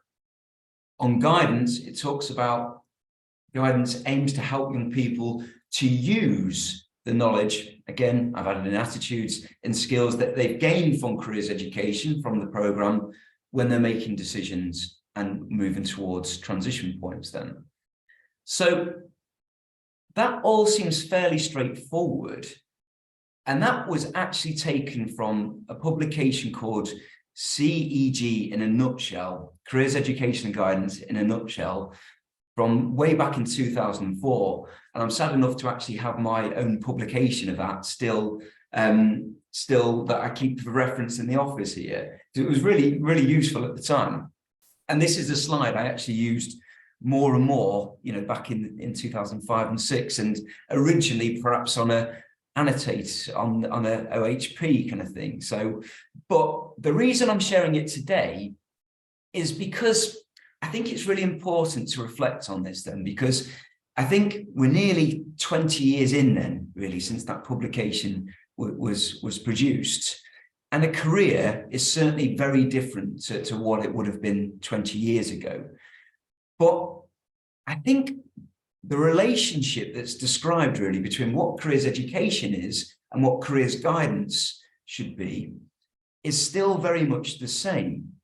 But I do question whether or not those two component parts of education and guidance have become more and more separated over the years. So I wonder just how much hand in hand that they're going at the moment, and if that relationship is as close as it can be. And essentially, really, that's what I'm going to be putting a spotlight on in this session this morning. So I want to start by looking at some images here about, well, what does good career guidance practice look like? And a number of you will be guidance practitioners in the room, so you'll be able to add to this. But essentially, the first picture there it's about putting the pieces of the jigsaw together or enabling young people to do that for themselves. So again, if the education is about equipping them with the knowledge, skills and attitudes that they need to think about career, the guidance is helping them to put those component pieces together and to kind of like, well, not quite complete the jigsaw, but move them together. Guidance is also quite a lot more than that, though, because it's often probably, a rare opportunity where a young person particularly has got a bit of a voice, really, an opportunity to be heard. Obviously there's a lot of there isn't a lot of room for individual time in education, and there's a lot of pressures involved in that too. So this is that time to be able to sit back, take stock, and to be able to be heard, really. So that's really what good guidance is about effective listening. It's about, it's about active listening, and it's further about deep listening too, to the things that aren't said as well as the things that are said. As guidance practitioners, we're also afforded this opportunity to be able to go into a young person's world, to hear them, to tell their story, essentially. It is about listening to them. It's about, first of all, allowing that young person the opportunity to realize their story, to be able to verbalize their story, and to be able to learn from their story, and to be able to help us to be able to facilitate that process in a safe, controlled, helping capacity that's focused on career and transition. And that is incredibly powerful. And I think that's really where this superhero image comes from, really, because, again, another bit of a cheesy one there, I'm afraid, from me, but effectively, careers guidance practitioners are really equipped with that opportunity to be able to enable young people to realise their inner strengths and to find that they can do these things themselves. They know more about who they are, what their strengths is, what their skills are, what their values are, and to really empower them to take that transition and decision making forward.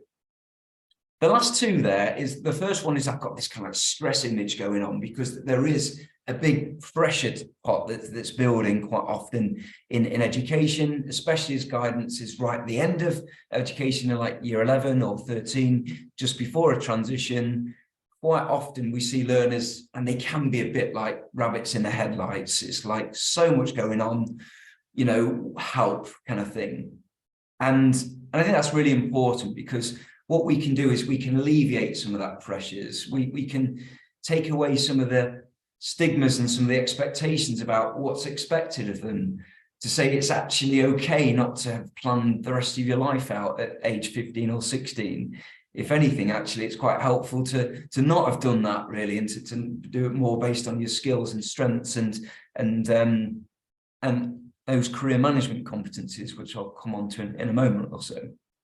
But the last part here, though, is about that broader sense of well-being, because as David described it with the CDI framework, you know, it's about the bigger picture stuff as well. It's about it's about enabling young people to be able to look at where their journey is going, kind of thing, taking control of that and helping it to manage that alongside other aspects of life. So it's about seeing that bigger picture and balancing work and life, really moving forward.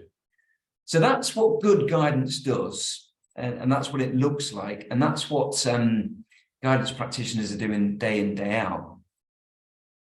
I've got 3 pictures on this next slide, which shows a bit more about, well, what good careers guidance really isn't, but what it's often most commonly associated with.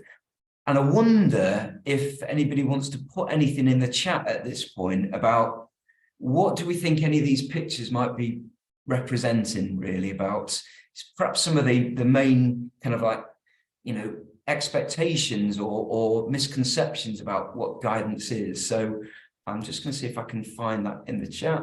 So yeah, it's a sorting hat from Harry Potter. So what does that mean in this context then? Haley absolutely nailed it. So there still is that quite close conception then, really, about, well, you know, you're going to go into this room and you're going to come out the other side knowing what house you're going to be in for the rest of your life or something like that. You know, or knowing what your vocation is, kind of thing. And quite often that's still a learner's expectation. So it's going to be very difficult to do anything to live up anywhere near to that expectation, because that's clearly impossible. We can never know anybody that well to be able to do that. And this is also, you know, something that's often reinforced by celebrities coming out saying, well, my guidance from 50 years ago was, you know, they told me to do this. So it's really not helpful. Got some things here about conveyor belt interview to tick box, prove access to an advisor. I think that's exactly what the picture means, really, isn't it? That, you know, all those things that we just talked about in that previous slide about what good careers guidance is, when it's in this kind of like conveyor belt type process where we're squeezing it more, horrified to hear David talk about examples of like 15-minute interviews kind of thing, because nobody's benefiting from that in the slightest. The advisor isn't, the school isn't, the young person certainly isn't, and it does become that tick box part. I've got a bit lost in the chat here, so I'm just seeing if there's any kind of things about the magician's hat. So it's not a revelation and a magic trick that will fix it all. It's a tool and the start of a beautiful path. Wowzers. Carol, that's perfect. Yeah, thank you. Because I was trying to think about what I was going to say on this one, because quite often I do kind of cross over a bit with the Harry Potter hat there, but that's exactly what it is, Carol, because, you know, often young people have got a number of different barriers to education and to their future. And quite often it's associated, or people in school or parents or whoever it may be will think, well, if you go in there, the careers advisor will be able to pull the rabbit out the hat then, really, and to have this revelation, this magic trick that will fix it all. But it is a start of a beautiful path. And again, especially in that context where learners may have kind of like more and more support needs, it'd be great if careers advisors could see young people for multiple interventions to be able to help to get anyone closer to kind of overcoming some of those barriers so that they can kind of like perform their superpowers. Okay, thank you for that. Thank you for humouring me and for taking part in that with the pictures. I want to move on and look a little bit more about, well, what is good careers guidance, but to think about some of the main kind of like barriers that inhibit good careers guidance taking place. That happens day in, day out. So too often the guidance practitioners are not in a situation to perform their superpower due to lack of time, we've already mentioned, lack of learner or parents or career leader or teacher expectation about, well, just what is actually going to happen in that interview? What is it trying to do? And obviously, therefore, if those expectations are so high, it's going to be very difficult to be able to, you know, to be able to meet those expectations, or it's going to be impossible if they're expecting you to tell them what job to do for the next 50 years. It's also, though, very, very difficult, if not impossible, to perform where learners are not having appropriate career knowledge, skills, and attitudes to be able to engage in transition support. So this is really this connect again, bringing back from this 2004 kind of like publication about how careers education and guidance need to go hand in hand. You shouldn't be able to separate the two. But what we're actually finding really is there is a disconnect. And quite often in guidance, you know, we're finding that young people are not coming to guidance at key transition points in year 11, 12, and 13 without the expected level of career knowledge, skills, and attitudes that they need to be able to make a successful transition. And this is the result of that. And this is what happens. And there'll probably be some collective nodding at this point from career guidance practitioners, because without that sound basis of career knowledge, skills, and attitudes, you know, before an interview, what then happens really is effectively your guidance process is about playing catch up, and it's about putting plasters over deep wounds, or it's about, you know, papering over cracks, really, that you're trying to let people know about, well, what is the careers information? What money are they looking for? What are the pathways? What's the labour market information looking like? Well, what are your hobbies? You know, how do you bring all this together through leisure and well-being? How can you make choices? How do you do decisions? What different pathways might suit you to kind of start to challenge some of the stereotypes that they might still hold quite tight onto it, even at age 16 or so. I guess the message I'm trying to say here is that, you know, remember, we're talking about the education program helping people to develop these knowledge, skills, and attitudes. And the guidance then is about using that to pull all the pieces together. What often happens, however, is that without that sound foundation from the ed program, what we're having to do then is to kind of do an intensive careers ed catch-up in a guidance session, which means that all those elements of good guidance about the effective listening, the story, the superpower, all that, there's very limited scope for that, more often than not. So what does good career guidance look like? So this is what the main kind of like three components to a career guidance practitioner's training around careers interviewing. So first of all, they need to have a really good insights into kind of process models. So process models for helping. So the Egan model, the creative coaching model, the Grow model, there are a number of different models out there that are designed to be able to manage that one-to-one intervention, to be able to make sure it's structured effectively and it's outcome-based, to be able to empower the individual. So there's that element of guidance that your practitioners are trained in. They also know a lot around the career guidance theories then.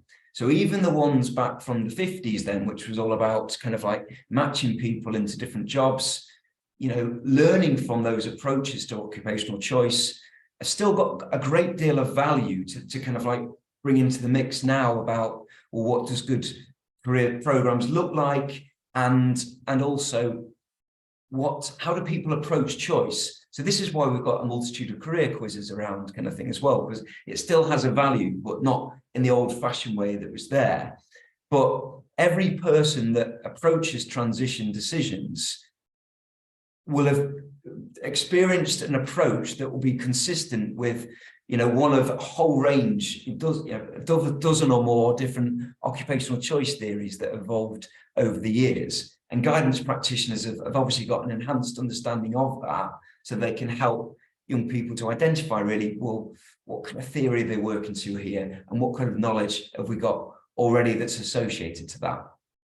The third part, though, is about what they'll also have is kind of an understanding about how to appraise a young person's approach to career planning. And that's really what the career management framework is all about. And that's really what I'm going to be going on to for the rest of the session this morning. So I just wanted to share, though, is that those three components then are absolutely core to our career development apprenticeship offer. And so that those are the three main components that our apprentices are currently working towards as they develop their interviewing practice. And again, remember that this is something that's freely available through the apprenticeship levy, or you can, you know, pay if you prefer via the diploma route kind of thing. So if that's something you're interested in, or if you're looking at succession planning in your organization, do drop us a line really, and we'll be happy to set up a Teams call to share more. We do have a cohort starting in June and September. So this career management cycle, what is it all about? Well, it is that. It's about a process that we can use as guidance practitioners to be able to effectively appraise how well a young person is approaching transition, and have they got the appropriate career management competencies to be able to, you know, make a successful transition. So the source of this is Leanne and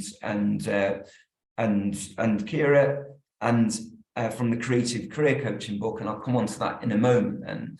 But what it's looking at here is about a cyclical approach. You've got to be ready to start with. Sounds obvious, but so often, even at age 16 or even 18, there are barriers in the way to approaching career kind of thing. So we need to be able to try and break those down. And this is those learners that really need multiple interventions just to get them to the start point. There's then obviously the process about how young people are approaching decision making. So there are a number of different models and methods, and every learner will do this in a slightly different way. So what we've got to do as guidance practitioners is to help them appraise, is it working for them? Understanding of self, very important, so often kind of like overlooked and jumped straight onto what are the opportunities out there kind of thing. But without that sense of self-understanding first, it's impossible to really get a firm understanding about suitable options really for you. It's then about the process about deciding and moving on and starting to think about, well, how do I then apply? What the recruitment process, interviews, all that kind of stuff. and also after that transition, about having the skills to be able to manage those early stages of the transition when you're in a new college course or a new environment or new to university or into the workplace, just knowing what that's going to feel like and dealing with any kind of like anxiety that might be associated with that. And it's obviously about reflection too.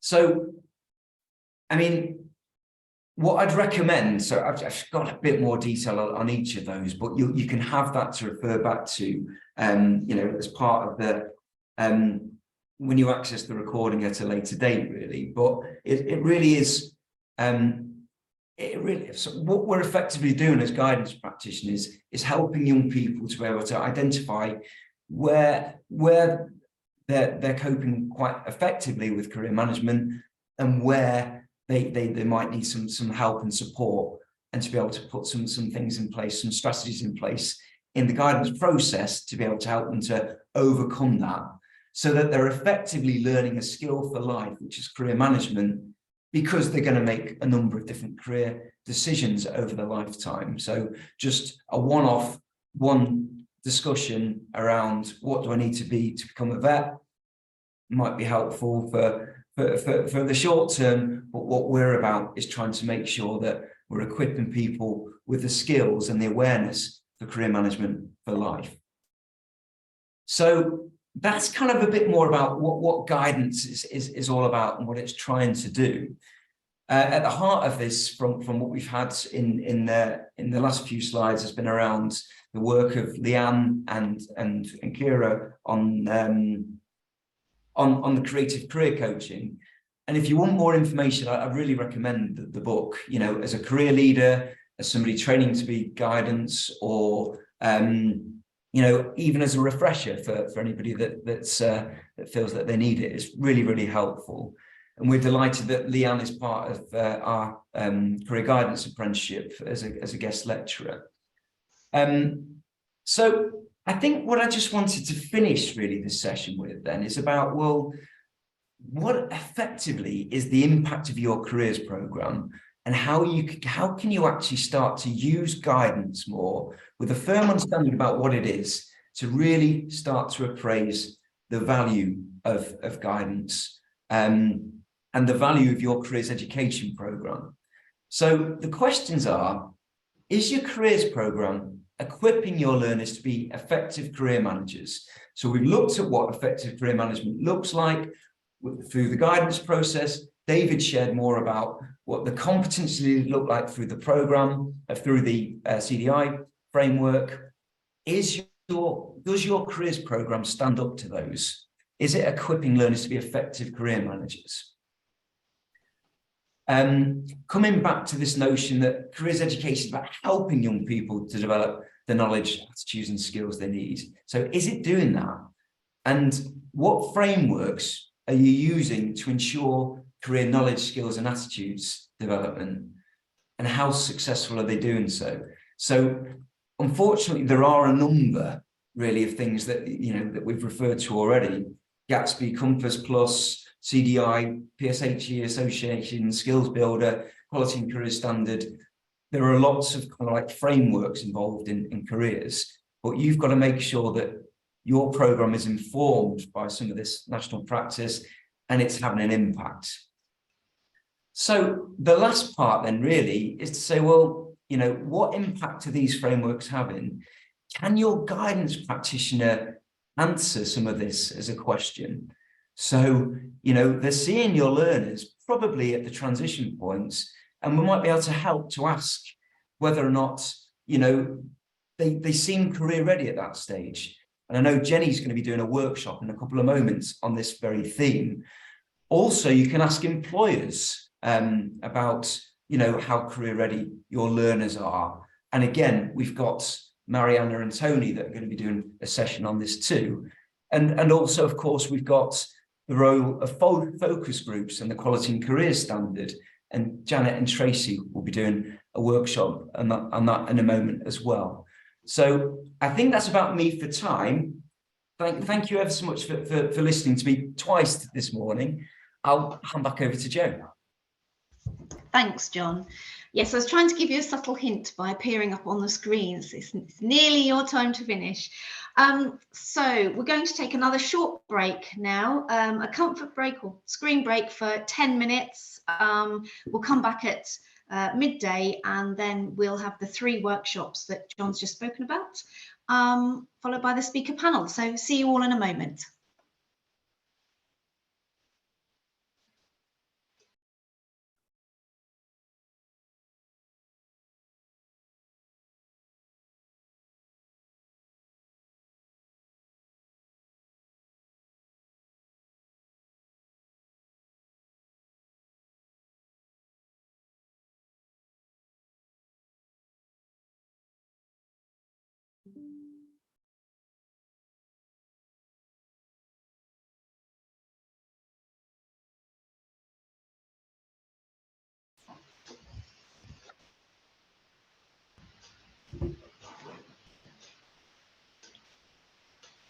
Okay, welcome back, everybody. I really hope that you found the workshops interesting, informative, helpful.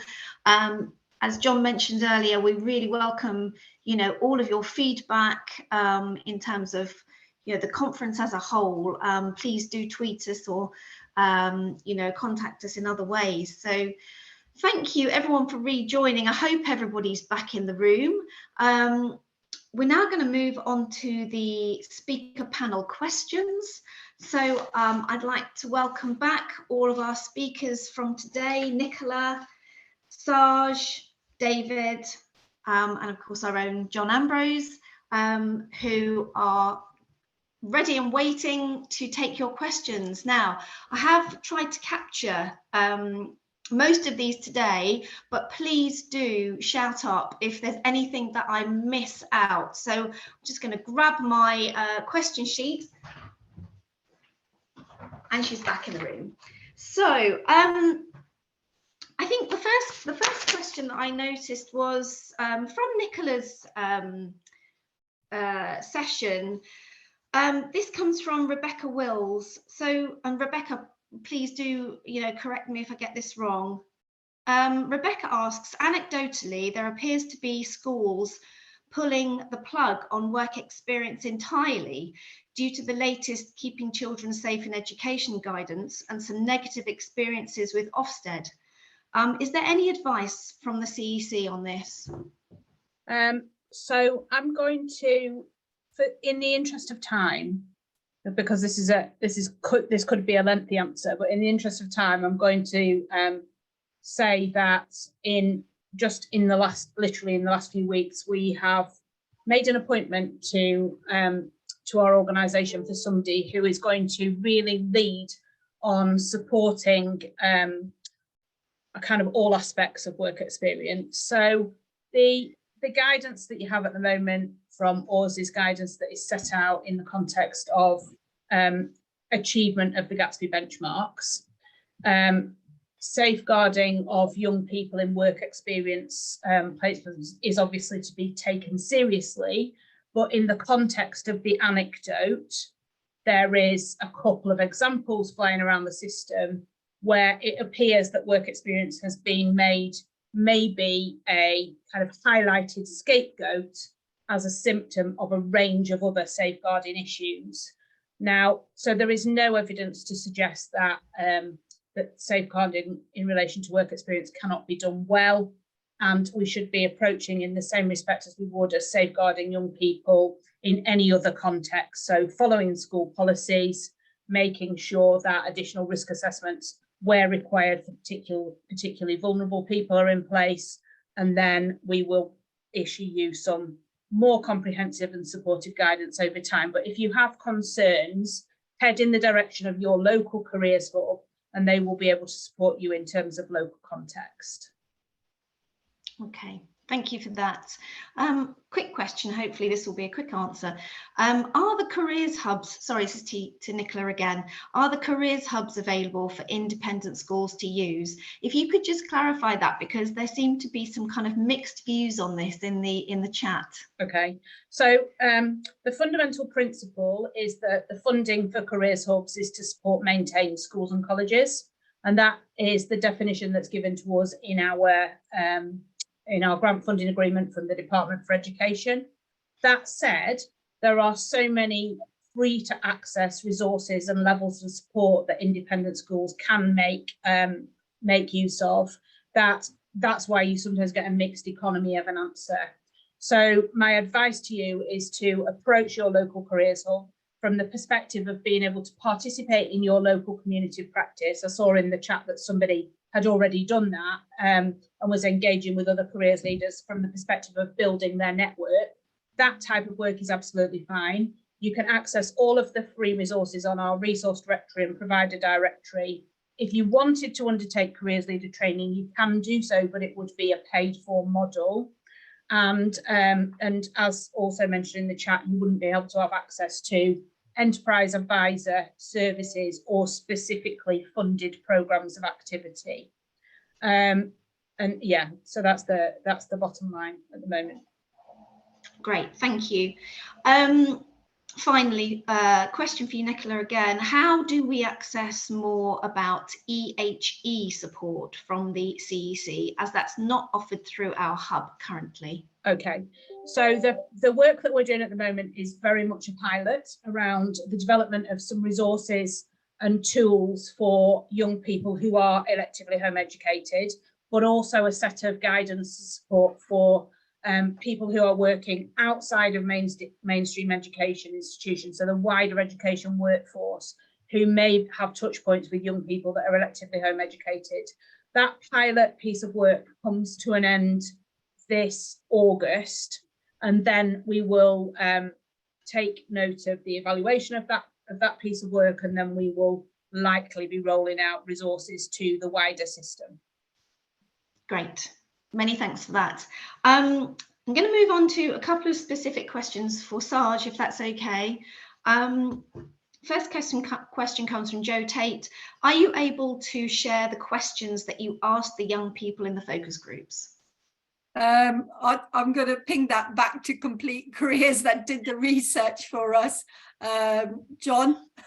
Yeah, absolutely. So this might be a little bit of a game of tennis here between Saj and I, because we've got the research that we completed, was with a full report that we've got, and we've got available now, and that's got in as annexes all the questions we asked in the focus group to the learners, to the employers, and all that kind of thing. So that's all there.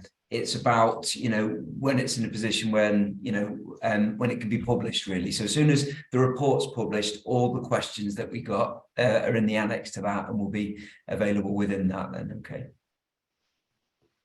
Brilliant. Okay, thanks, John. Second question to Saj.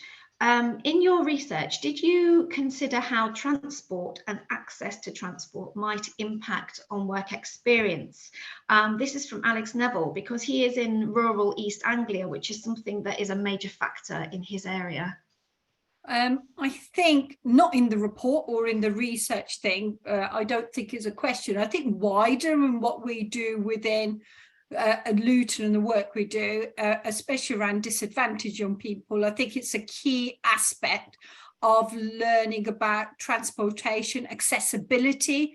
And I think that is always at the back of our mind around, how can we make sure that we keep those doors open around that? So not part of the research, but it is back of the mind around that. One of the things that we're also working on, and I'll touch on what Nicola was saying, is we've had a big gap, and I think it's a national thing around work experience as well. So around that transportation and accessibility is part of that wider work experience strategy that we're working on within the council. Great, thank you. Okay, David, a question for you. I can't see you on my screen, but I think you're here. I am. Yeah, great, brilliant. This is quite a long question, but I do want to word it as it was actually written. So in terms of sufficient access to careers advisors, with schools now facing increased strains on budgets, it appears that schools are buying in as little as possible and expecting value for money. So as a result, often finding that schools dictate the amount of time spent in their one-to-ones to push as many young people into a guidance interview. So, you know, schools expecting to see perhaps guidance practitioners to see 10 to 12 young people, which means, you know, maybe they get 20 minutes per person, which clearly is not enough. It's the person who's asking the question wants to know if there's kind of anything looking into this and the impact that it's having on young people. Yeah, it's a good point. I mean, it's partly the issue I was raising in my session as well. And I think the key thing is to say some schools. So there's some schools doing really good work, and there's some schools that are clearly struggling on giving it the emphasis it needs. I put in the chat when the question came up, I'm not aware of any research specifically looking at the length of time of career guidance interviews and the outcomes for young people. And it'll be reasonably complex to do, but I will take it back as with the groups we work with, like the Career Development Policy Group and others, where we've got some research practitioners in there. I'm on the Gatsby Advisory Group and others. Actually, yeah, this is a growing symptom we're seeing, particularly driven by the cost of living crisis and the limited budgets in schools. And we need to understand what the issue really is. So there is some research historically about the value of career guidance, but it's the specific nature of, but if it's 20 minutes and I get 1 or 2 rather than 2 interviews rather than 45 minutes, what difference does that make? But yeah, so I'll take that back. Great. An observation from Emma Hickman. It wasn't a question, but I wondered if you wanted to respond to that. She says, unfortunately, the increased focus on careers education and the role of the careers leaders has been detriment to careers guidance, has been to the detriment of careers guidance. The profession is becoming increasingly overlooked, undervalued, and misunderstood. Everyone seems to think that they are capable of offering careers guidance. Just wondered whether you kind of wanted to kind of respond to that observation. Yeah, I wouldn't significantly disagree with it. I think the thing I'd be very clear about, and we always talk about when we're having kind of policy level discussions, is we're really pleased with all the work that's happened around careers education. It's the right thing to do. The problem is you also need that focus on the careers information, advice and guidance, and I completely agree that has been overlooked. You look at most of the policy that's come out over the last 5 years, and it's focused on the careers education side predominantly. We do have Gatsby Benchmark A. There are elements of it, but you very rarely hear about conversations around the careers advisor within the school and the information, advice and guidance within schools and colleges. You'll hear far more about big piece around work experience, access to education and training providers. All of it's important, but yeah, that's the bit I'm saying that there's a hole in the donut a bit at the moment where there isn't enough visibility of and focus on the individual provision by schools and colleges on information, advice and guidance. And I think it's almost an assumption that, well, the schools are doing that, so we don't have to worry about that, whereas actually you absolutely do need to worry about it. And in the Labour Party industrial strategy, where they talked about 1,000 additional careers advisors, that's great, but we have made the point, well, where are you going to get them? How are you going to get them? You're not going to get them at the current level of wages. You've got to make sure they're qualified. What does that actually mean within an individual school? How much time will they have within schools and so on? So some positives. I think it is starting to get a bit of traction. All the voices saying this is the gap, but there's a lot to do. Yep. Okay, thank you. This is a question that came up in John's talk, but it is very relevant actually for David as well. So you might want to answer this one as well. Again, it's quite a long question, but this is from Helen Elliott. She says, I think one of the issues is being able to provide 45 minutes for all students is how that fits into a school timetable, which are often based on 1-hour lessons. Based on students not missing break or lunch, that only means 5 students per day.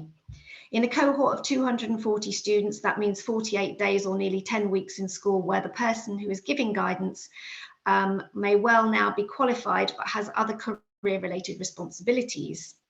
Is there a way that some of the contracting element of the interview, e.g. outlining the role of the advisor, the expectation of the meeting, can be done in another forum, possibly an assembly or tutor time, to help with this and allow for a slightly shorter individual appointment? I guess that's quite a sort of a personal thing, how careers advisors would feel about that. But I mean, what, you know, John, David, what would you feel about that? If would that be something that would be a good idea? If I start on this one, David, and jump in, I mean, I think the two aspects within that. So the first one is that, I mean, the idea about bringing aspects of contracts and expectation into the assembly, and, you know, some careers education sessions, you know, absolutely can support the process. You know, I mean, part of it is all about setting the boundaries, talking about confidentiality, talking about the expectations about what guidance is and what it isn't. So, you know, that should definitely have a role. And, you know, that doesn't happen very often in schools. And I think there's a really good question in the chat there about, you know, the ethics then, about how ethical would it be if your careers advisor told you what, you know, you should be doing, kind of thing, and putting that thing back. So I do think that can be really important, but I don't think that really has much of an impact about shortening the length, really. No.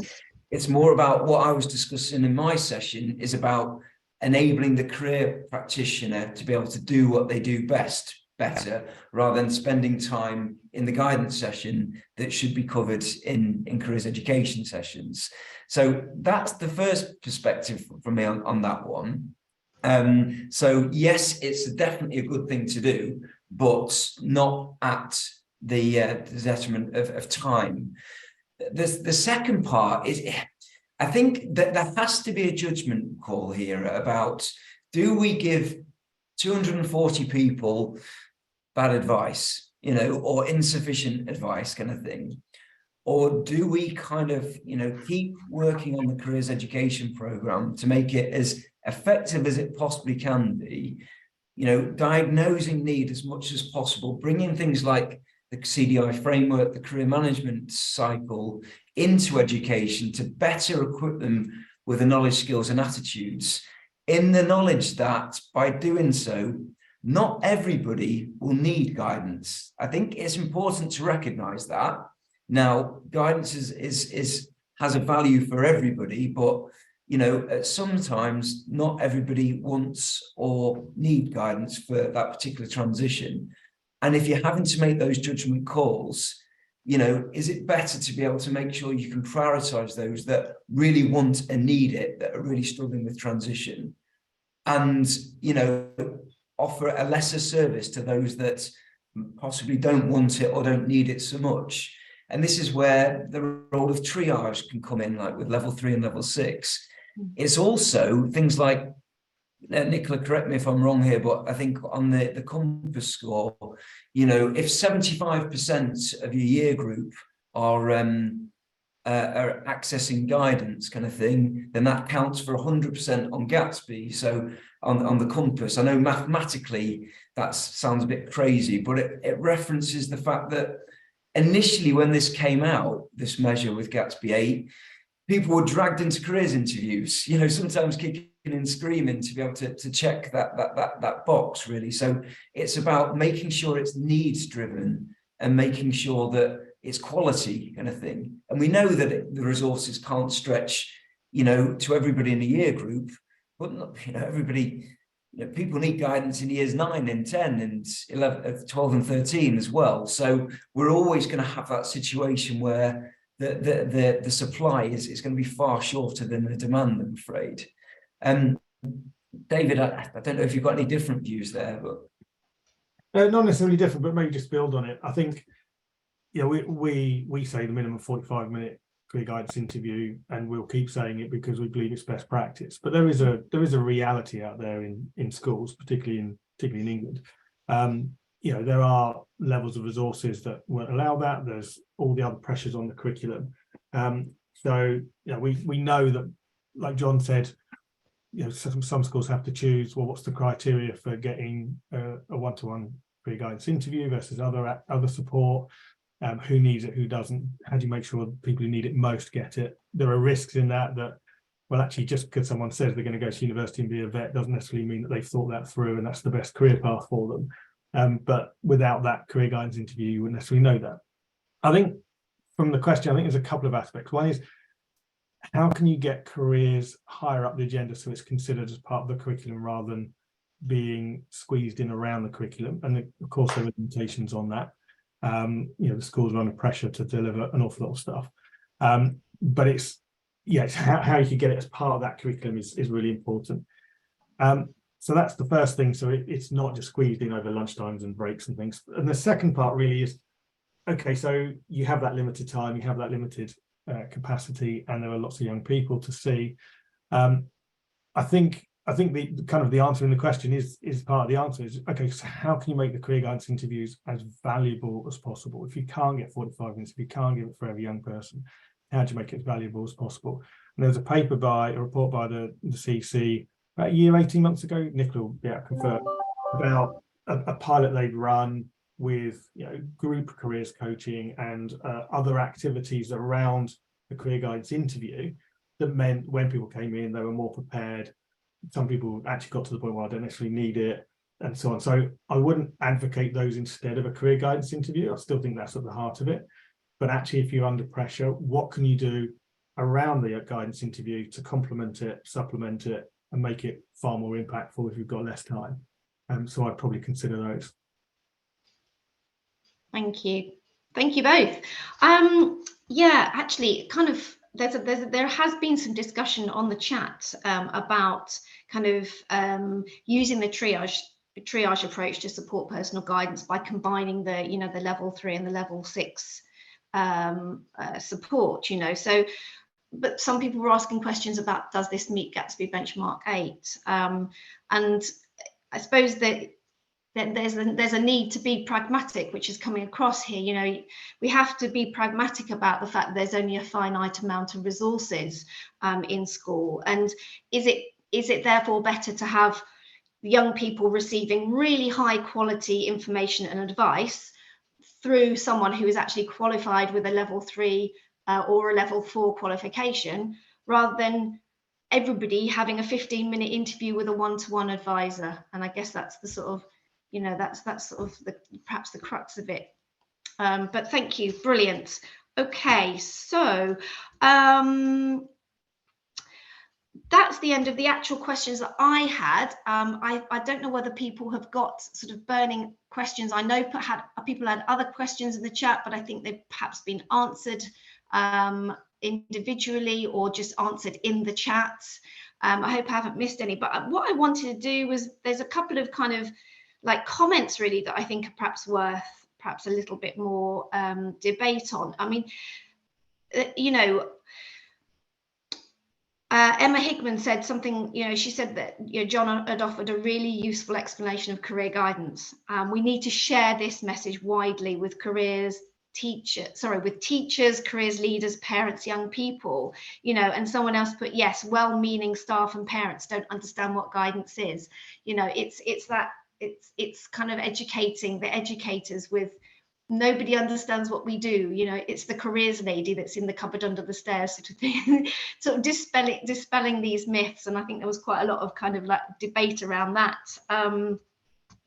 Comments around sort of needing a more flexible approach to work experience, kind of the impact of the pandemic has found that it's far more difficult, and actually the traditional 1 week a year approach to work experience is not working. It's, they're having to find other ways of weaving experiences into the curriculum. Somebody commented that they would really like to hear about ways, other ways for meaningful encounters in the workplace, so they can be they can adapt to this kind of new environment that we're finding ourselves in as a result of the pandemic. Don't know whether anybody wants to, kind of add or answer that. So I'll pick that up, Joanna. Without a doubt, significantly more information will come into the system this year on different models and approaches of experiences of the workplace. I want to be, I suppose, quite bullish about the fact that schools absolutely have the mandate to challenge how they run work experience. There is no rule that says work experience should be 1 week at a fixed point in time and a traditional model. And we're seeing actually where schools have completely started to rethink that, and where that model is being rethought about across multi-academy trusts, that actually the layering of lots of work experience, lots of experience in the workplace are actually contributing to better sets of inspiration for young people as a whole. So, I mean, I suppose my phrase on that would be, you know, go out and disrupt the system in terms of its thinking around this space. That is our thing to do, and we will help you do that across the course of the next year. As an initial starting point, go and visit the Excellence Seminar around that particular space, but also keep an eye out on models that we release to the system where there is some really good practice. And on our website, following the Excellence Seminar, there is a series of resources to help you think about this kind of right now, which will continue throughout the course of the year. Great, thank you very much for that, Nicola. I'm just trying to desperately read a few of the comments that have come up on the chat. There was also quite a few kind of comments around Skills Builder, and people saying, yes, it's a starting point, but they were finding they were having to kind of fill in quite a few gaps and omissions. Somebody commented, I think it was Jackie, that they had to add in green skills and digital skills and things like that. And, is there something around the Skills Builder, whilst it provides a great base, is there something around it being limiting, not perhaps looking widely enough, not taking into account, wider attitudes and values that, employers are sort of reporting, they want to see these qualities and values and attitudes, as well as, the kind of the 8 skills that are highlighted in Skills Builder?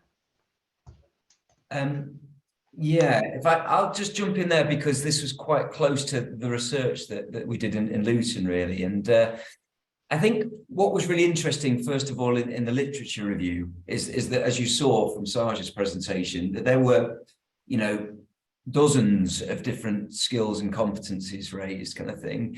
There was also a broadening aspect there about, well, is skills enough, or are we talking more about values and attitudes in that as well? And then there was also the part that says, well, how do we actually agree a common set here? And especially as we've already seen from some of those LSIP early reports, is that digital and green are certainly coming through. So what happens then? Do we drop off another of the skills to keep it at 8, or do we make it to 10, and then does it keep growing? And I think what I really took message from in the research that we did was quite a lot of the evidence that was coming through from Scotland, and they've moved things around, and they've kind of like moved away from the employability agenda a bit and gone more towards like personal agency and individual empowerment kind of thing. So, well, it's not necessarily for us to say that these are the skills that are more important than others. It's about making sure that, the person is at the center of it and is completely aware of their own skills. They know the journey that they want to be going on, and they know what, they determine what essential skills that they need to be able to get there. And I think part of that really relates more to like the developmental approach of like the CDI framework than it does to like, 8 essential skills that will only date over time. I mean, that's just my own personal view, but also informed from the project that we were commissioned to take part in. Thank you. Does anyone else want to add anything else about that? Skills, employability skills, Skills Builder. Okay, so I've just spotted a couple of questions which are popping up on the chat.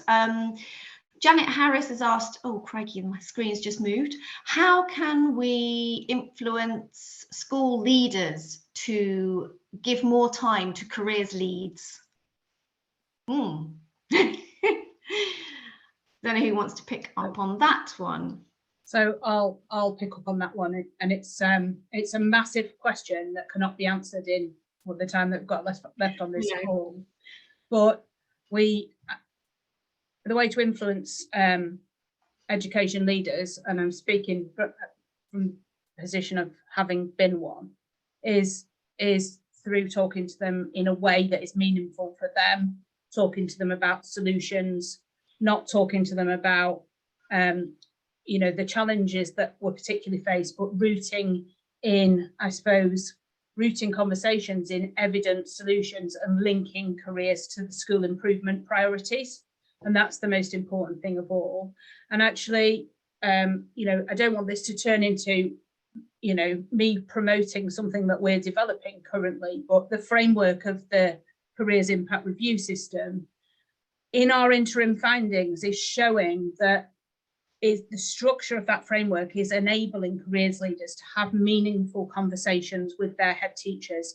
And I know of one example already in a trust this year where a careers leader has used evidence from their self-assessment of the impact framework to secure additional investment for personal guidance from their head teacher, because they've been able to structure their conversation in a really good quality and progressive way and link it to their school improvement priorities.